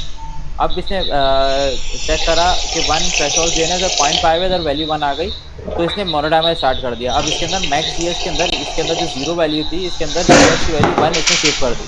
अब टाइमर स्टार्ट हुआ। अब 1 सेकंड से पहले पहले तक उसने चेक करा कि जी एक्स की वैल्यू मैक्स जी एक्स से बड़ी है, तो है तो उसको फिर अपडेट कर दिया, अपडेट करता रहा करता रहा करता रहा जब तक 1 सेकंड का टाइमर खत्म नहीं हो गया। जैसे 1 सेकंड का टाइमर खत्म हुआ, ये यहाँ पे आया और इसने जो है ना सबको रिसेट कर दिया और बता दिया कि मैक्स जी एक्स जो है वो उसकी वैल्यू अभी करंट ये है। मतलब यहाँ पे जो है ना बार बार ये मैक्स जी एक्स की वैल्यू को अपडेट कर रहा है। लेकिन सर ऊपर वो मैच वाले पोर्शन के अंदर पहले ही उसको एलोकेट कर चुका है मैक्स जीएस को, जीएक्स की वैल्यू मैक्स हाँ, जीएस वो को दे चुका है, तो एलोकेट यहाँ करा पे हुआ। उसने ये किया है कि देखो हो ये भी हो सकता, आपको ये बताना है कि ये देखें एक्सेलरेशन ना, इनिशियल ये है देखें जब और जब एक इसने बाद में है। थ्रेशोल्ड, हाँ इसने जब थ्रेशोल्ड चेक करा ना तो उस टाइम पे जो इसकी जी एक्स की वैल्यू थी ना, जो एक्स की वैल्यू थी उसने मैक्स जी एक्स के अंदर सेव करा दी। अब उसने मोनोटाइमर स्टार्ट करा और बार बार चेक कर रहा है कि जी एक्स की वैल्यू मैक्स जी एक्स से बढ़ गई, मतलब जो मैक्सिमम वैल्यू होगी ना वो यहाँ पे स्टोर होती रहेगी। वैसे जीएक्स की वैल्यू तो कंटिन्यूसली अपडेट हो रही है ना हमारे पास। हाँ वही लूप बेसिकली इसने लूप ये चला है चेक ना। किया। हाँ, कंटिन्यूसली अपडेट हो रही है, लेकिन मैक्स जीएस की जो है वो सिर्फ कंडीशन चेक करने के बाद अपडेट हो रही है। लेकिन हाँ मैक्स जीएस की वैल्यू जो है वो आउटसाइड लूप डिफाइन हुई हुई एक दफा, और फिर वो चेंज होते जा रही है। वो अगर बड़ी होगी तो वो चेंज, हमारा के इधर यही था कि मैक्सिमम एक्सेलरेशन हमें एक लिमिटेड टाइम पीरियड के अंदर मेजर करनी है। बहुत बड़े टाइम पीरियड के अंदर हमें नहीं मेजर करनी है, हम बोला 1 सेकंड के अंदर जो मैक्सिमम हो वो हमारी वैल्यू है। लेकिन इफ जी एक्स यहाँ पर अगर मैक्सिमम जो भी होगी उसके बाद कभी भी आ सकती है, तो वो सर जी हमें यहाँ पर एक नहीं मिनट होगी। सर, यहाँ मुझे थोड़ा सा कंफ्यूजन हो रही है कि मैं ये जानना चाह रहा हूँ कि यहाँ पंच किस जगह पे मतलब लग रहा है, यानी कि कौन सी लाइन पे लग यहाँ रहा है, पर कौन स्टार्ट से लगा है, ये स्टार्ट यहाँ पे थ्रेशोल्ड पे। थ्रेश यहाँ पे सर। हाँ जी मतलब ये देखे ना यहाँ पे इसकी इंस्टेंट की वैल्यू क्या है, नन। सही है। ठीक है। अब नन है ना, जब लूप चला, पहला लूप चला इसकी वैल्यू नन है। अब इसने यहाँ पे चेक करा कि एक्स की वैल्यू थ्रेशोल्ड से बड़ी हुई हुई तो फिर इसने यहाँ पे स्टार्ट कर दिया टाइमर, और जैसे ही स्टार्ट कर दिया इसका मतलब है ये अब जब नेक्स्ट लूप चलेगा ना तो वो यहाँ पे आएगा, तो वो चेक करेगा कि मैक्स एक्स की वैल्यू मैक्स से ज़्यादा है या नहीं है, और है होगी तो फिर उसको अपडेट कर देगा, नहीं होगी तो वो यहीं रहने देगा। और जैसे ही वो टाइमर एंड हो जाएगा हमारा 1 सेकंड का, तो वो यहाँ पे आ जाएगा, उसको जो है वो वैल्यू प्रिंट करके और इंस्टेंट को नन करेगा, ये इस जगह पे ला देगा और मैक्स जे को वापस 0 कर देगा। सर एक थोड़ा सा बिल्कुल बेसिक क्वेश्चन है, वो ग्रेविटी में तो अलग है कि ज़मीन पे लगने से पहले मैक्सिमम होती है, एक्सेलरेशन होती है उसकी, लेकिन पंच में जो मैक्सिमम होगी वो हमारे इम्पैक्ट के वक्त नहीं होगी? नहीं, जरूरी हाँ नहीं हाँ है। एक और चीज आप देखें ना, एक्सेलरेशन यहाँ हमने ये नहीं बोला कि पॉजिटिव नेगेटिव, जब टच करेगा वो जाकर रुकेगा, तो जीरो जब आएगी वापस, जब भी तो एक मैक्सिमम आ सकती है। हाँ, वैसे ये बात सही है, एक्सेलरेशन अगर एक यूनिफॉर्म मूवमेंट ही होती है उसके अंदर भी ना, तो हो सकता है सेम ही आएगी मेजॉरिटी केसेस के अंदर।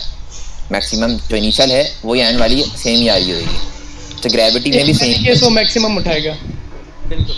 चाहे वो पहले आए या बाद में आए, वो जो हाँ, मैक्सिमम होगी वही हाँ उठाएगा। वो बिल्कुल, बता देगा। मैक्सिमम वैल्यू जो होगी ना वो देगा मैक्सिमम एक्सेलरेशन की वैल्यू।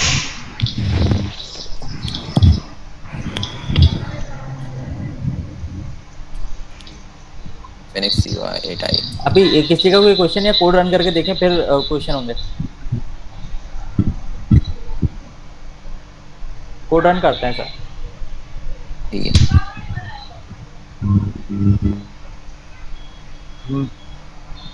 मैंने बुक का कोड इसलिए रन किया कि आप देखें कि हमने बुक का कॉपी पेस्ट किया कोड, टाइप नहीं किया।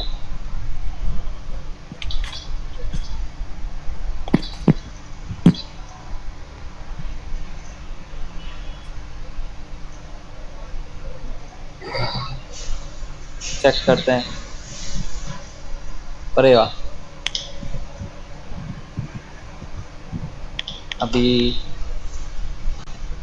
और व्यवस्थी हमको पंच मार के देखिए। पंच क्या है यार, पंच की जरूरत ही नहीं है। ये पंच क्या, ये देखें ये स्टिल रखा हुआ है, ये मैंने उठा के रख दिया।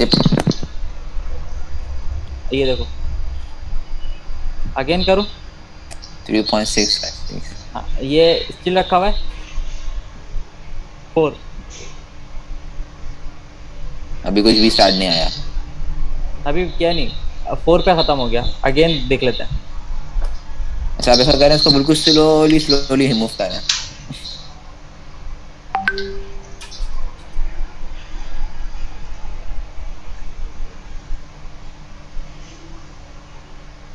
टाइम बढ़ा देंगे तो आ जाएगा।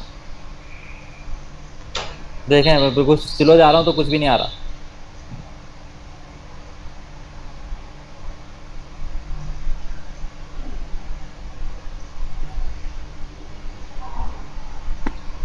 सही है।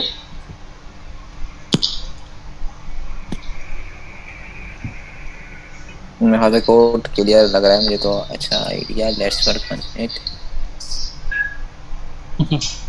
तैमूर अलवी जरा आप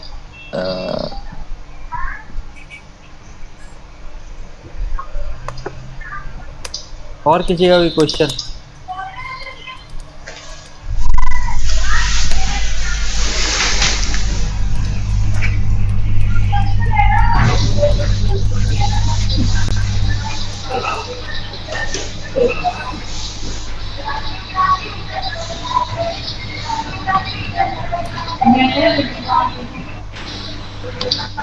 सर मेरी आवाज आ रही है? जी जी जी। आ रही है। सर ये लास्ट क्लास तो ये अब एक मिनट आवाज वापस बोले। आवाज रिपीट हो रही है। एक मिनट रुकें। हाँ अब बोलें। आप बोले। सर ये क्विज अगर हो जाएगा मतलब ये Q2 एंड हो रहा है आप? बिल्कुल। सर हमारा Q3 तो अभी मिड में है, जी तो पैरेलल में 2 मतलब क्वार्टर। समझा नहीं, समझा नहीं बात। मैं आपकी बात समझा नहीं। सर मैं एक्चुअली Q3 क्यों ना, ये तो सर अच्छा अच्छा अच्छा, सही है सही है सही है। वो वेंटिलेटर डेवलपमेंट बिजी थी तो मेरी हाँ, क्लास मिस। मुझे याद है। जी, तो उससे ये फिर पैरेलल में 2 Q3 चलेंगे, जब ये हमारा तो अभी मिड में है Q3। नहीं तो आपका कितना मिड नहीं है मेरे ख्याल में, शायद आपकी 6 से 7 क्लासेस हो चुकी हैं, मतलब वो उसको मिड ही काउंट करें तो 7 आज होगी ना। हाँ, तो मेरे ख्याल में शायद पैरेलल ही हो जाएगा फिर Q3 सर, ऐसे ही है ना सर? जी, क्योंकि हमारा भी सिर्फ लिनक्स का हाँ। क्विज होगा, अभी डॉकर का, कुबरनेटिस का, एसिंक का सब रहते हैं, तो इट इज लेस देन मतलब हाफ द क्वार्टर। हाँ, तो मेरे ख्याल में Q2 और Q3 एक साथ ही स्टार्ट होते हैं, थोड़ा सा फर्क था। जी नहीं बिल्कुल साथ हुए थे, बस ये था कि वो शायद लाइट का कोई इशू था तो 1 हफ्ता डिले हुआ था। जो प्लान वो था ना, उससे एक नेक्स्ट वीक तक चली थी क्लास, तो वो तो सबका ही आई थिंक हुआ था। हाँ, अभी तो मेरे ख्याल में शायद Q4 भी एंड होने वाला है। अच्छा, अब पता नहीं हम लोग तो हैं या आप लोग बहुत फास्ट के? नहीं, हम लोग Q4 का भी देना, मेरे ख्याल में शायद 2 से 3 क्लासेस रह गई हैं, हालांकि वो भी तकरीबन लेट स्टार्ट हुआ था, 2-3 क्लासेस स्टार्ट हुआ था, लेट स्टार्ट हुआ था, उसकी भी 2 क्लासेस रह गई हैं, 2 से 3, वो भी एंड होने वाला है Q4 भी। अच्छा अच्छा, तो हमारे तो 3 क्विजेस रहते हैं, कुछ पता नहीं है दोनों। क्विजेस तो सारे होंगे, फिर ही नेक्स्ट क्वार्टर स्टार्ट होगा। सर वही मैं कह रही हूँ ना, फिर हमारा तो बहुत टाइम रहता है, अभी सिर्फ लिनक्स का क्विज हुआ है, डॉकर का, कुबरनेटिस। मैं वही बोल रहा हूँ ना कि सारे क्विजेस होंगे फिर नेक्स्ट क्वार्टर स्टार्ट होगा ना, हो सकता है 7 हो जाए। वो तो हम लोगों का ना, आई मीन बिल्कुल। Q3 में जो भी हैं उनका बिल्कुल स्टार्ट बिल्कुल। होगा। आप लोग जैसे ये रिजल्ट आएगा आप लोग Q3 स्टार्ट कर दोगे? वो तो मैनेजमेंट के ऊपर है। ठीक है सर। सर जी नए बैच कब शुरू हो रहे हैं सर? ये यार मुझे खुद नहीं पता इसके बारे में, पहले तो इसकी क्विज़ेस होंगी और फिर इसके बाद हाँ, उसके बाद ये इसका सवाल भी मैनेजमेंट देगी। या आप और सर सर राउंड को पता रखा होगा। और सर एक और क्वेश्चन ये है कि 5G की कब स्टार्ट होंगे सर?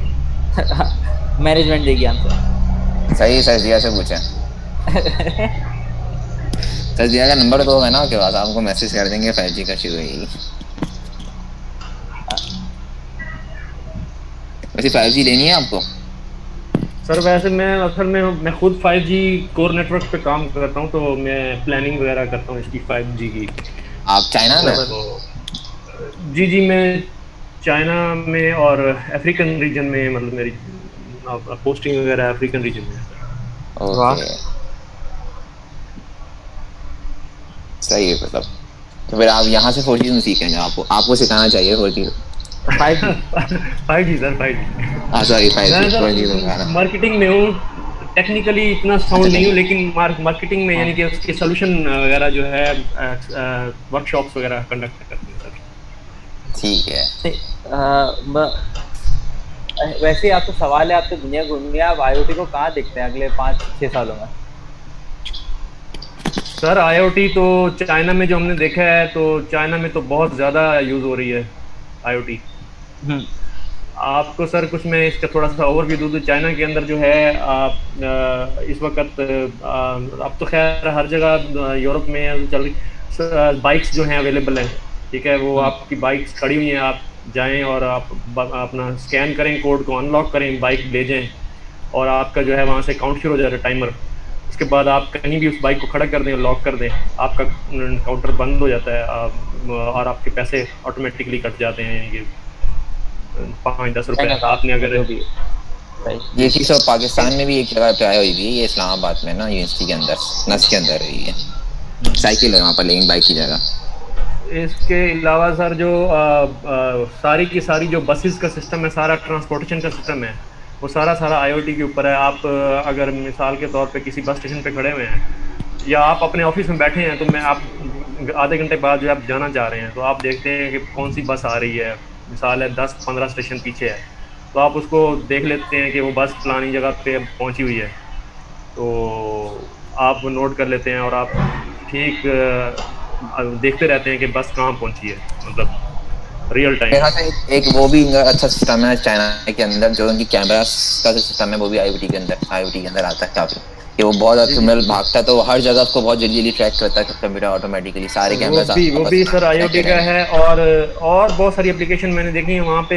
अब लोगों ने एक नया बिजनेस शुरू किया है वहाँ पे ना, लोगों ने ना चेयर्स, ये नहीं होती मसाजिंग चेयर्स जो है ना, उन्होंने रख दी हैं ऐसे ही बस, और उनको वो कनेक्टेड हैं, तो वो लोग आते हैं, कोड स्कैन करते हैं मसाज चेयर के ऊपर और उसके मसाज कराते हैं आधा घंटा जितना भी उन्होंने करना है, उसके बाद फिर उनके वहाँ से पैसे कट जाते हैं। तो वहाँ पे कोई उनका टेकिंग केयर वाला बंदा नहीं खड़ा कि भाई और यार ऐसे नहीं यूज़ करनी है, ऐसे करनी है, वो बस चेयर्स पड़ी हुई हैं, ठीक है।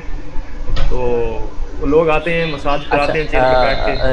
अच्छा शौकत भाई, आपकी बात थोड़ी सी कट कर रहा हूँ कि मैं वैसे अगर स्टूडेंट है ना, अगर कोई क्वेश्चन पूछना चाह रहे हैं क्लास के हवाले से, तो मैसेज पे या माइक ओपन है, माइक पे क्वेश्चन कर लें, ताकि फिर हम उसको थोड़ा सा पहले कर लेंगे, फोकस करके उसको उनकी क्यूरीज को कर दें। ये तो डिस्कशन होता रहेगा हमारा तो लंबा। जी शौकत भाई। और अब एक नई एप्लीकेशन उन्होंने निकाली है सर, आप चाइना में जो है ना बहुत ज़्यादा ना प्रॉपर्टी का बिजनेस बहुत ज़्यादा हॉट है, यानी कि आपकी जो प्रॉपर्टी है, कमर्शियल प्रॉपर्टी है, रेजिडेंशियल प्रॉपर्टी है, उसमें जो इनके प्लाजाज होते हैं ना, वो बहुत बड़े बड़े प्लाजाज होते हैं, ठीक है। तो उन्होंने एक नया इसका 5G के बेस्ड एक नया निकाला है, हमारी कंपनी ने निकाला है, ZT मेरी कंपनी है। तो इन्होंने जो एक नया सोल्यूशन निकाला है कि आपके जो प्रॉपर्टी एडवाइजर्स होते हैं ना, ये होता है कि पहले ये होता था कि कोई कस्टमर आया तो प्रॉपर्टी एडवाइज़र जो है वो अपना एजेंट साथ भेजता है, और जाके मतलब 15-20 मिनट आधा घंटे की ट्रैवलिंग करके वहाँ जाके और कस्टमर के साथ जाके वहाँ पे उसको ऑन साइट जो है ना वो विज़िट कराते थे, ठीक है। अब उन्होंने ये सोल्यूशन निकाला है कि 5G बेस्ड जो सोल्यूशंस हैं उसमें जो है ना कैमरे अंदर लगा दिए उन्होंने हर जगह, ठीक है। तो अब आपको जो विजिट जो करने के लिए जो है ना कस्टमर को वहाँ ले जाना नहीं पड़ता, वहाँ से बैठ के IoT के बेस के ऊपर जो है ना मतलब आप उनको जो है ना वो विज़िट करा देते हैं वीडियो के ऊपर ही कस्टमर को कि ये भाई ये सारा इसका है, बड़ा लोकेशन है, ये इसकी जो है ना डायमेंशन है, या इस तरह जो भी है। मतलब बहुत सारे आइडियाज़ चल रहे हैं उधर। तो मतलब ये है कि अभी हम तो बहुत पीछे हैं, अभी तो हमारे पास 5G के ट्रायल ही नहीं शुरू हुए।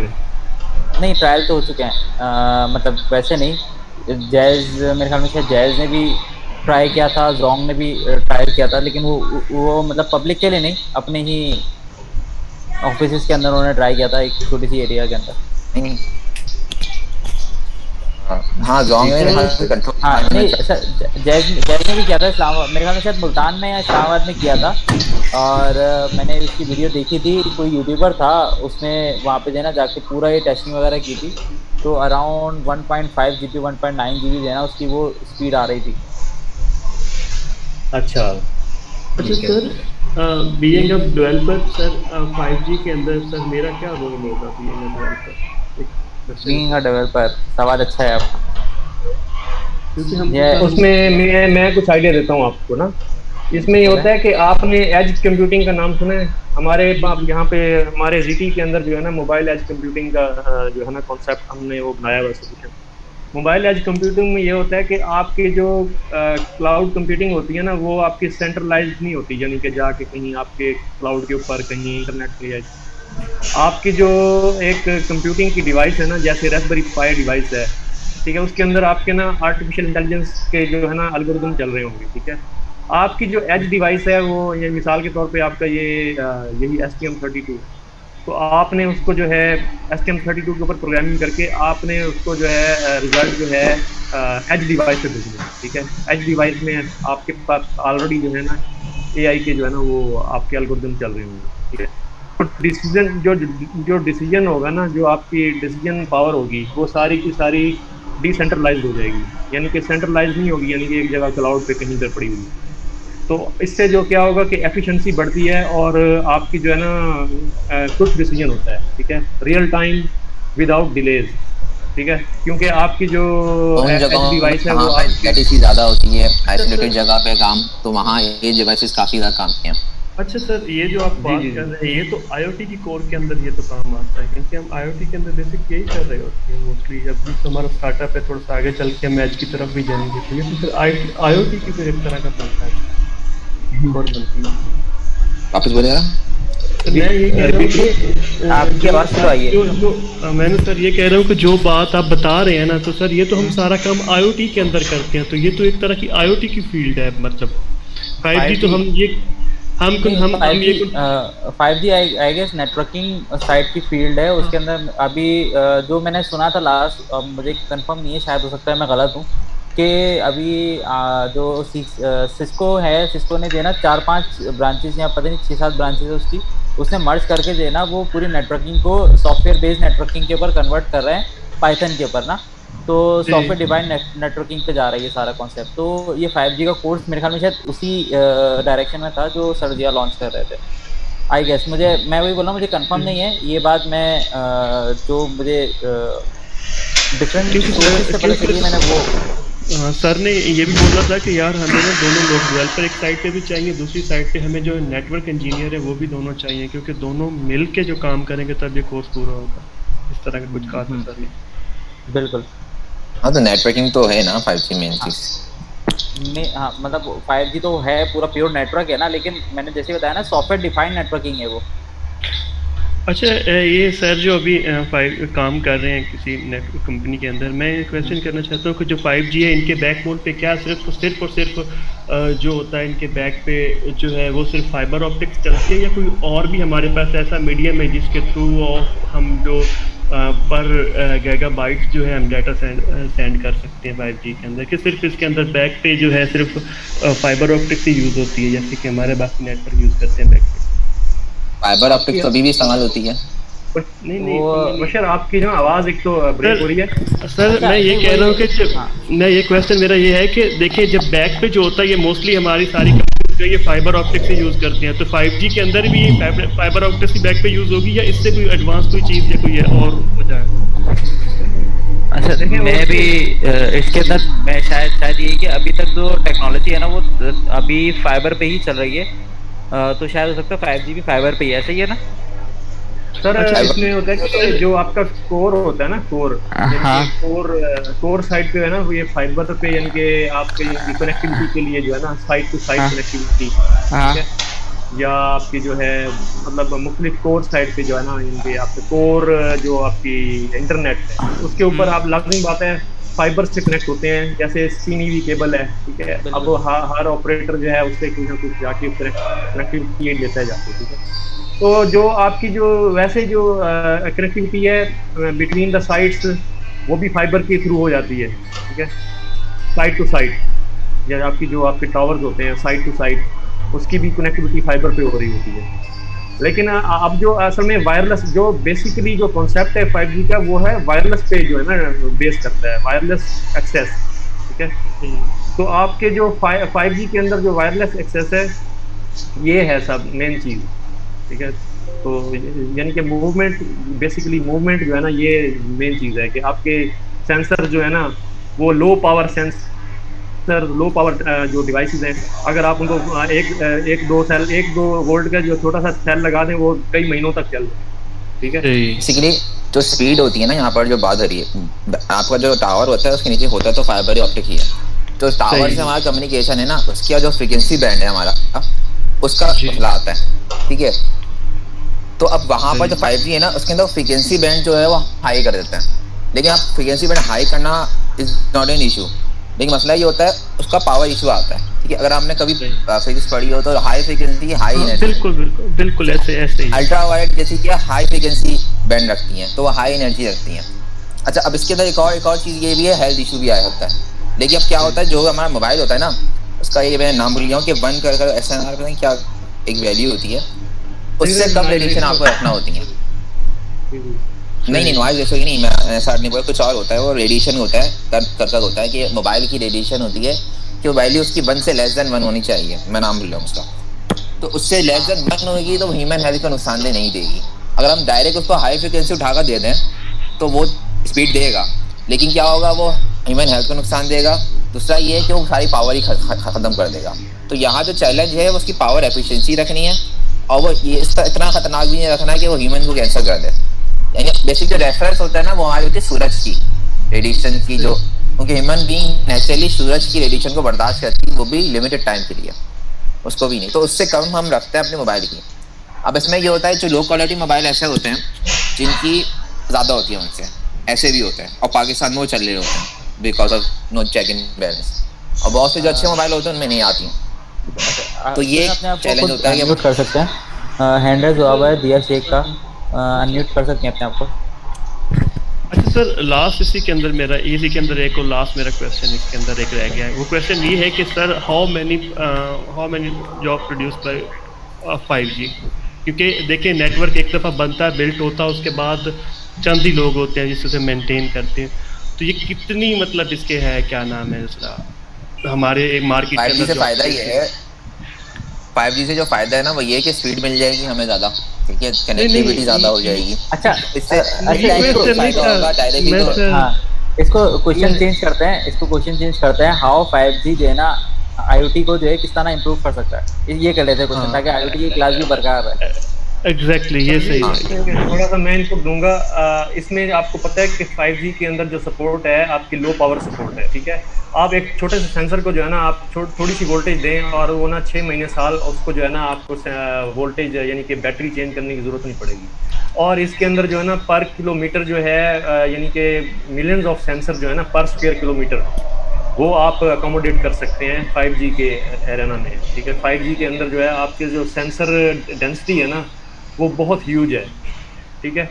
तो दैट मीन्स के जो IoT डेवलपमेंट है, जो फ्यूचर है, इसके अंदर आपके अगर हर सिनेरियो में, बिजनेस सिनेरियोज़ के अंदर, इंडस्ट्रियल सिनेरियोज़ के अंदर आप ले आएँ, मेडिकल सिनेरियोज़ के अंदर और एग्रीकल्चर सिनेरियोज़ के अंदर आप सेंसर को ले आएँ, ठीक है।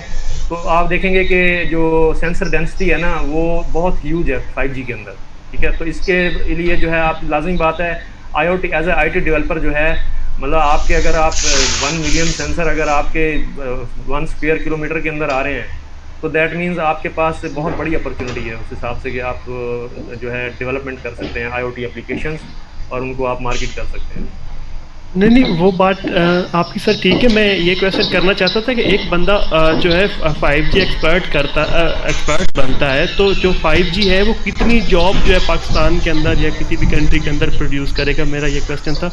वो तो ज़ाहिर है कि सर, ज़ाहिर है कि ये सबसे बड़ा फ़ायदा जो हमारा होना है 5G आने का, वो हमारी जो IoT की फील्ड है ये बूस्ट हो जानी है, एकदम से हो जानी है। क्यों? जी तो दूसरा था उसके लिए सर, क्योंकि ज़ाहिर है कि सर एक बंदा होगा वो इन्वेस्ट टाइम करके 5 या 6 महीने लगा के वो 5G की तरफ आएगा, इस टेक्नोलॉजी की समझेगा सारी को इनके। तो एक बंदा इन्वेस्ट करता है, लेकिन उससे पहले एक बंदे का जो होता है वो रिस्क एनालिसिस करता है कि यार मैं ये करने जा रहा हूँ तो इसका क्या मुझे फ्यूचर में सपोर्ट मुझे मिल सकती है। इस तरह का मेरा क्वेश्चन। देखिए 5G का कोर्स मिसाल के तौर पर अगर PIAIC शुरू कराती है, आपके ये मोटिवेशन नहीं होनी चाहिए कि मैं 5G को करके मैं किसी कंपनी में 5G के सिस्टम पे मेंटेनेंस करूं।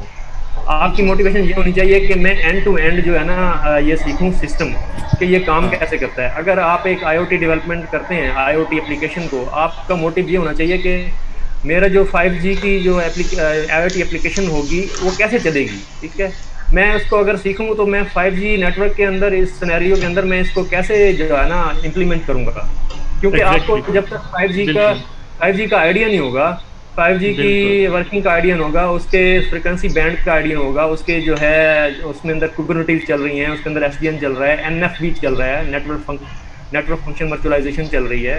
ठीक है, तो मतलब कंटेनर बेस्ड आपकी एप्लीकेशन चल रही हैं एज के ऊपर। ठीक है, बिल्कुल। तो एप्लीकेशन लेयर के ऊपर बात आप सीखोगे काम, आप जो सीखोगे ना कि 5G को एप्लीकेशन लेवल में काम सीखने का फायदा है आपको। आप 5G बनाने का सीखोगे तो फिर आपको कोई खास फायदा नहीं है, क्योंकि वो जो इसके ऊपर बहुत ज़्यादा रिसर्च चाहिए आपको।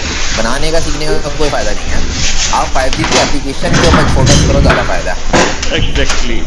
जिस तरह हम किसी ब्लॉकचेन की API को समझते हो, उसके ऊपर एक एप्लीकेशन बिल्ड करते हैं, तो हम भी एज आ इसको API यूज़ करेंगे और अपना काम चलाएंगे, चाहे BA का। अच्छा एक मिनट, दिया शेख का सर कोड से क्विज है। हाँ सर, कोड से रिलेटेड कोई जाएगा हमारा, कोड में होंगे बहुत सारा। मेरा क्वेश्चन है बोले जैसे ये जो ऑप्शन हमारा जो होता है इनाम, इसमें तो सर 2 वैल्यू आ सकती है ना, नन और सम।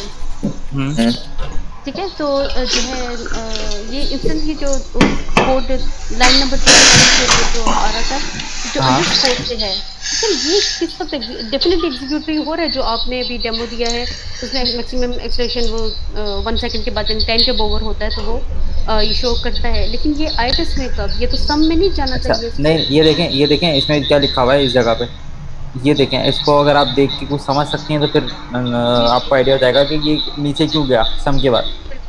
सर वो तो इसको लूप से बाहर नहीं जाना चाहिए था। नहीं, लूप से बाहर नहीं गया। ये देखें, ये क्या कह रहा है, ये कह रहा है कि मेजर टाइम जो है, मेजरमेंट टाइम जो है वो इससे बड़ा हो, मतलब हाँ, जो कि 1 सेकंड है तो वो मैक्सिमम वैल्यू वो इसमें रहेगा सम में, और जैसे ही वो इससे बढ़ जाएगा तो फिर वो इस जगह पे आ जाएगा।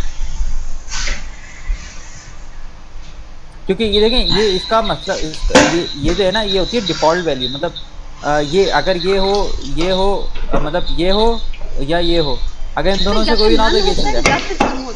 हाँ, मतलब मैं वो बता रहा ना, मैच को अगर आप देखेंगे ना तो मैच के अंदर क्या है, मैच के अंदर जब आता है ना तो इसके अंदर या तो ये चीज़ हो या ये चीज़ हो, या अगर दोनों में से कोई ना हो तो फिर ये लाजमी चले।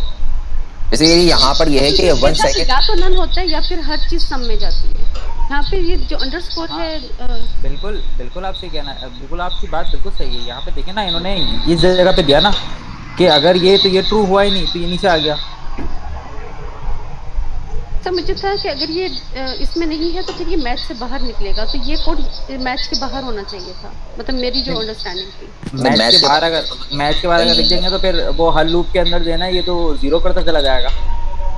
बेसिकली यहाँ ये हो रहा है कि सम वाली लाइन जो है ना ये अटक ही रही है, जब तक ये लेस देन 1 पर है तो वो बार बार उसको अपडेट करते चले जा रहा है। जैसे ही 1 से वो बाहर निकलता है फिर वो डिफॉल्ट वैल्यू पे जा रहा है, फिर नेक्स्ट के ऊपर वो ना 1 है, मतलब वो नन तो है नहीं, सम है, सम की वैल्यू है, लेकिन सम की वैल्यू लेस देन 1 नहीं है, यानी 1 एक टाइम गुजर चुका है। ठीक है, उसके बाद वो डिफॉल्ट पे जाएगा, लूप तो चले जा रहा है। ये मैच के अंदर है हमारे। सर दैट मीन्स अगर हमने एक दफ़ा उसको स्ट्रेस टेस्ट कर लिया, थ्रेशोल्ड पे गुजर गए, दैट मीन्स उसके बाद नेक्स्ट जैसे एक होता है ना, यानी कि दोबारा उसके लिए रेडी हो जाएगा। यानी कि एक दफ़ा उसने टेस्ट कर लिया पंच को, फिर नेक्स्ट टर्न के लिए दोबारा यानी कि वो रेडी है। बेसिकली अभी तक हो loop ये रहा नहीं है। सर अगर एक्सेलरेशन है तो सम चलेगा, अगर एक्सेलरेशन नहीं है तो नन चलेगा। बिल्कुल लूप तो चलता ही रहेगा नहीं अब। चलेगा। नन को तो हम अंडरस्कोर डिफॉल्ट वाली वाले के अंदर हम सेट कर रहे हैं। नेक्स्ट टाइम इंस्टेंट की वैल्यू नन होगी तो वो नन वाले में आएगा। हाँ दोबारा से पहले start से नन एक दफा चलेगा, स्टार्ट होने से पहले नन चलेगा। जी, और सम बार बार चलेगा जब तक 1 सेकंड रहता हाँ है। जब तक वो 1 से नहीं आएगा। जब 1 से अबव चले जाएगा तो नन भी चलेगा, सम भी नहीं चलेगा, फिर वो डिफॉल्ट पे चले जाएगा।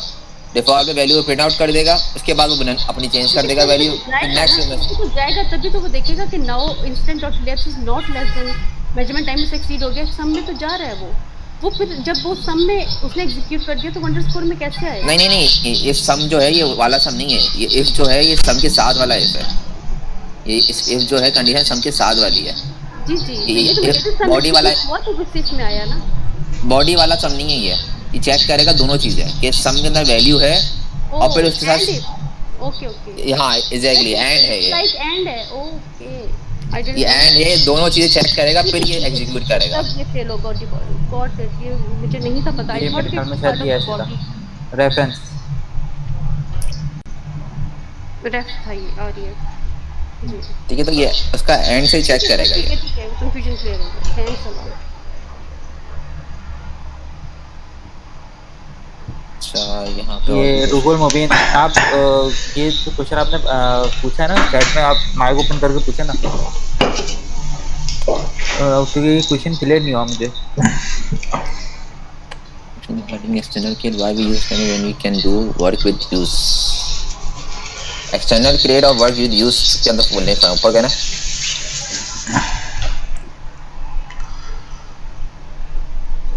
हम यूज तो इस्तेमाल कर रहे हैं। Sir last question sir next week की क्लास नहीं होगी? नेक्स्ट अब तो खत्म हो गई, लास्ट क्लास थी ये। ठीक है सर। अल्लाह हाफिज़ मेरी तरफ से आपको। ओके अल्लाह हाफिज़।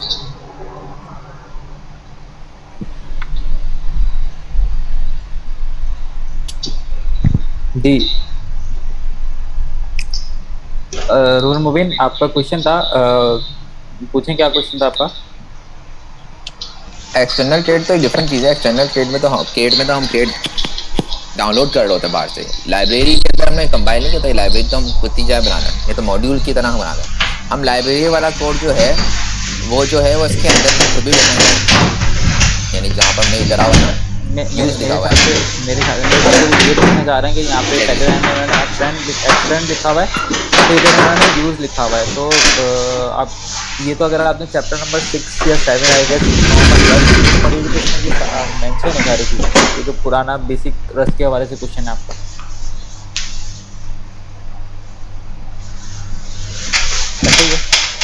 जी बिल्कुल।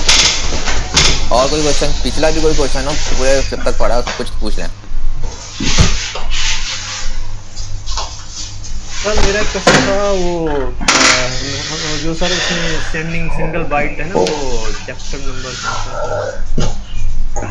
Single byte chapter number 10 wizard जी सिंगल बाइट जब उसमें 11 है 11 हाँ बोले रिसीव अ सिंगल बाइट। सही है। सिंगल बाइट जब हम जाके उसके ऊपर की प्रेस करते हैं ना सर उस टर्मिनल के ऊपर, सही है, क्या नाम है सर, मिनी कॉम में जब हम प्रेस करते हैं ना तो प्रोग्राम को डिटेक्ट तो करता है, लेकिन वहाँ पे एक एरर आता है सर। क्या वो मतलब उसकी वैल्यू एम्प्टी होती है, यानी कोई जब हम उसको लुक करने की कोशिश करते हैं ना उस वैल्यू को रिट्रीव कराने की, तो उस वैल्यू को वो एम्प्टी कहता है कि इसमें कोई वैल्यू नहीं।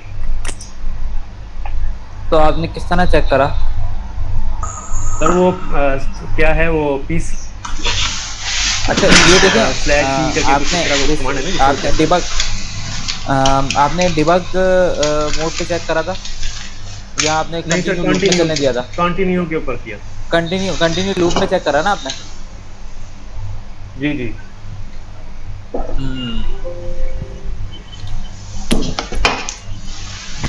एक काम करें, जो ये बाइट की वैल्यू है ना, उसको आप IPLN में प्रिंट करा के देखें, क्योंकि जब ये बाइट की वैल्यू रिसीव हो रही है तो उसको IPLN में प्रिंट हो जाएगा, तो आपको आइटम नंबर प्रिंट होकर नजर आ जाएगी। हो सकता है कि नेक्स्ट लूप स्टार्ट हो जाता हो और वो वैल्यू ड्रॉप हो जाती है, इसका नाम मिल रही है। अच्छा सर, ठीक है। सही है, इसको एक मरतबा IPLN में ना चेक कर लें चला के। मुझे ये रूहुल मुबीन सर है ना, इन्होंने जो है ना मुझे मशवरा दिया था कि आप ना डिबग मोड में ना नेक्स्ट करके देखिए, यानी कि स्टेप नेक्स्ट करके देखिए। बिल्कुल, ये भी अच्छा तरीका है। कंटिन्यू ना करें, लेकिन स्टेप नेक्स्ट हो जाएगा वो। फिर मैंने इसका चेक नहीं किया सब दोबारा। चेक करके देखें और IPLN लगा लें, सबसे बेहतरीन तरीका। कोड चलाएंगे सबसे, मतलब कोड को डिबग करने का बेहतरीन तरीका हर लाइन पर देना, जो जहाँ पे आपको लग रहा है कि प्रॉब्लम है वहाँ पे कोई कंसोल जैसा ना कर रहे, कंसोल लिखता है कि आइटम, हम लोग इधर आइटम है हमारे पास ना, तो आइटम नंबर प्रिंट करा लें कि ये वैल्यू अभी क्या है, अभी इस जगह पे आया तो क्या हुआ, इस जगह पे आया तो क्या हुआ, तो बेहतरीन आपका जो है ना वो डिबग हो जाएगा कोड पूरा। मतलब वेरिएबल को प्रिंट करा लूँ वहीं पे। बिल्कुल, कि अभी स्टार्टिंग वैल्यू ये है, अभी वाइल लूप में चला गया, वाइल लूप से बाहर आया तो इसकी वैल्यू ये हो गई, और उसके बाद जब इसने जो रीड किया तो इसकी वैल्यू ये हो गई। ठीक है सर।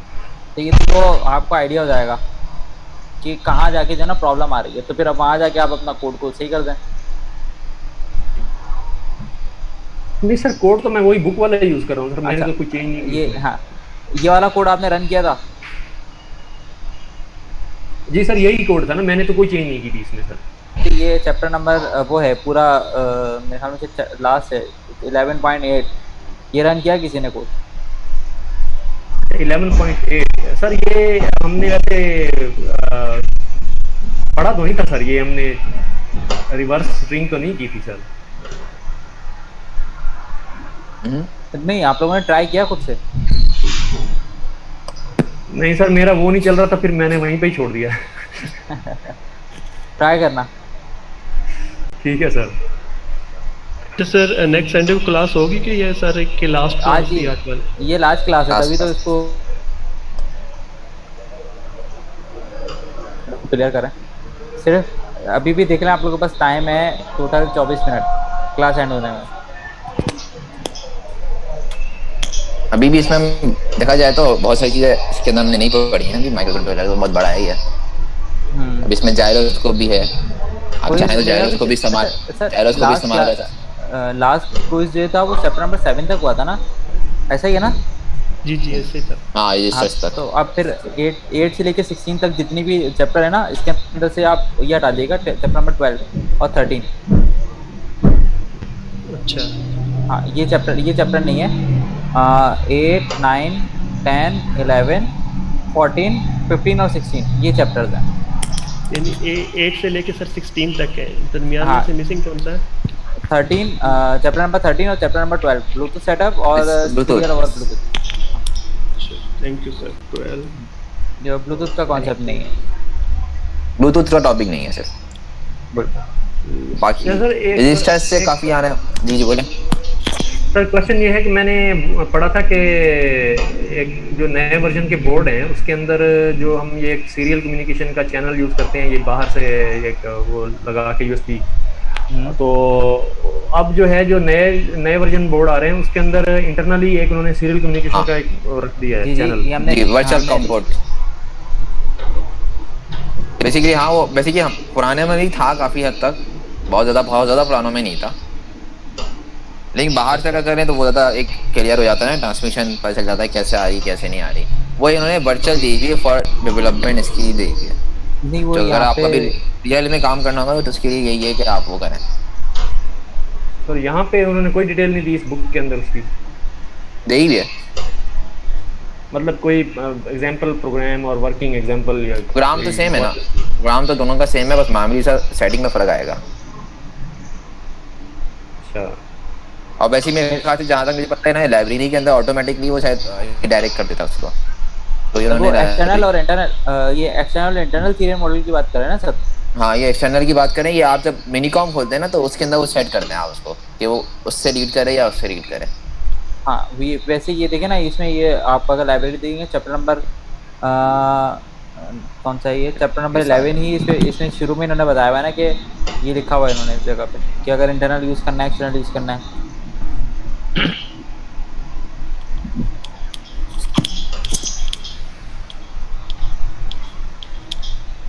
ये एक आध थोड़ा सा फर्क है, बाकी पूरा कोड तो सेम ही होगा ना, वो ट्रांसमिशन तो वो भी सीरियल है, ये भी सीरियल ही है। बिल्कुल। कोई इसका बता दें, कोई इसका क्या बताना है सर? एक्चुअली F3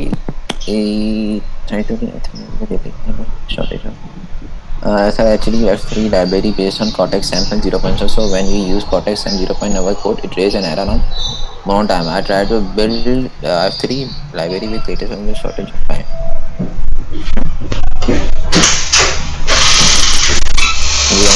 तो आप जो है वो अपडेटेड भी यूज़ करें, 6.3 है वो यूज़ करें ना, 6.4 है वो यूज़ करें कॉर्टेक्स M को।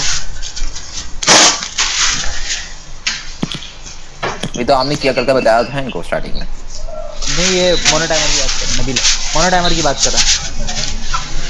नहीं, वर्जन की तो आपने बताया तो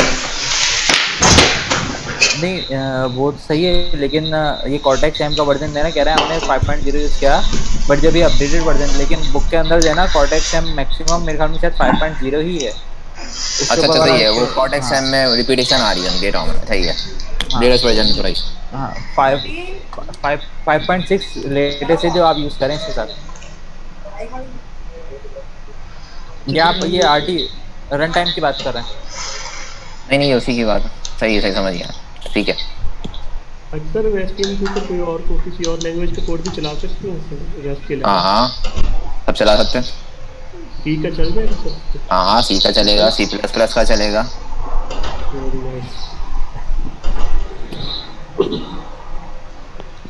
बल्कि सी का तो चलता है, असल में सी का ही है। और अभी जो कोई ना वो सी का सपोर्ट तो हर अपबोर्ड देता है। तो उसका फिर वो प्रोसीजर क्या होगा अगर हमें सी का कोड चलाना है? उसके लिए आपको सी सीखना चाहिए पड़ेगी। उसमें कुछ नहीं है, आप सी के उसमें भी टारगेट सेट करके आप कंपाइल करते हैं। उसमें ये होता है कि जीडीबी वगैरह नहीं इस्तेमाल करें, हेक्स फाइल होती है, उठाकर कॉपी पेस्ट करते हैं। मैंने आपको जैसे फर्स्ट क्लास में ज़्यादा बताया था, आपको टारगेट में जाकर एक हेक्स फाइल आती है, टारगेट के फोल्डर में जाकर, और उस हेक्स फाइल से उठाकर आप उसकी यूएसबी उसके अंदर कॉपी पेस्ट कर देते हैं डायरेक्ट, तो वो बन जाती है। रस में भी ये काम कर सकते हैं, सी में भी आप ये काम कर सकते हैं। मेन चीज़ जो है वो आपकी कंपाइल फाइल चाहिए आपको, तो सी में हो जाएगा। हाँ, मेरे ख्याल में सर HCM जो है ना वो आर्डिनो के ऊपर भी चल जाता है। F1 तो चल रहा है, मैंने F1 चलाया है। अच्छा, मैंने ट्राई नहीं किया कभी यार। मैंने F1 तो चलाया है, LED ब्लिंक का कोड ना। हाँ लेकिन नेटिव सी क्या ज़्यादा है, आप बोले? सर हम रस को आर्डिनो पे कर सकते हैं? नहीं सपोर्ट नहीं देता अभी सपोर्ट नहीं आई, लेकिन वो होपफुली के जो है डेवलपमेंट हो रही है आर्डिनो के बोर्ड के साथ, तो शायद हो सकता है कि रस जो है वो सपोर्ट करना शुरू कर दे आर्डिनो आईडी। सर जी एक क्वेश्चन है। बिल्कुल पूछे सर, ये जो कमर्शियल लेवल पे मार्केट के अंदर जो है, ये कौन सा MCU जो है या कौन सा ये माइक्रो कंट्रोलर जो है वो टॉप पे है इस वक्त? मैंने सर्च किया है, लेकिन मार्केट रिपोर्ट जो है वो आपको पता पेड होती हैं और वो ज़्यादातर नहीं मतलब करते। मार्केट में STM भी चलता है काफ़ी, और वो भी चलता है, पिक कंट्रोलर जो है वो भी चलते हैं काफ़ी। मार्केट में ऐसे में रैंडम चलते हैं ना, मतलब फॉर एग्जाम्पल मार्केट में तो आप मैं इसमें सिर्फ छोटा सा ये कहूँगा कि जिसके ऊपर आपको काम आता है मार्केट में वही चल रहा है। हाँ, मार्केट में आपने कोई ये तो ही ना पूछेगा कि आपको काम देना है ना, वो तो बोलेगा आप मतलब अगर कोई मार्केट में डिमांड आती है कि मैंने जो है ना घर को ऑटोमेट करना है, तो ये थोड़ी पूछेगा कि आपने माइक्रो कंट्रोलर कौन सा लगाया है, उसको तो अपना काम चाहिए। जी मेरा घर ऑटोमेट चाहिए, वो आपने भले आप उसको आर्डिनो पे करके दो, HCM पे करके दो, आप एक बल्ब चलाना, आप STM32 F3 का इतना बड़ा बोर्ड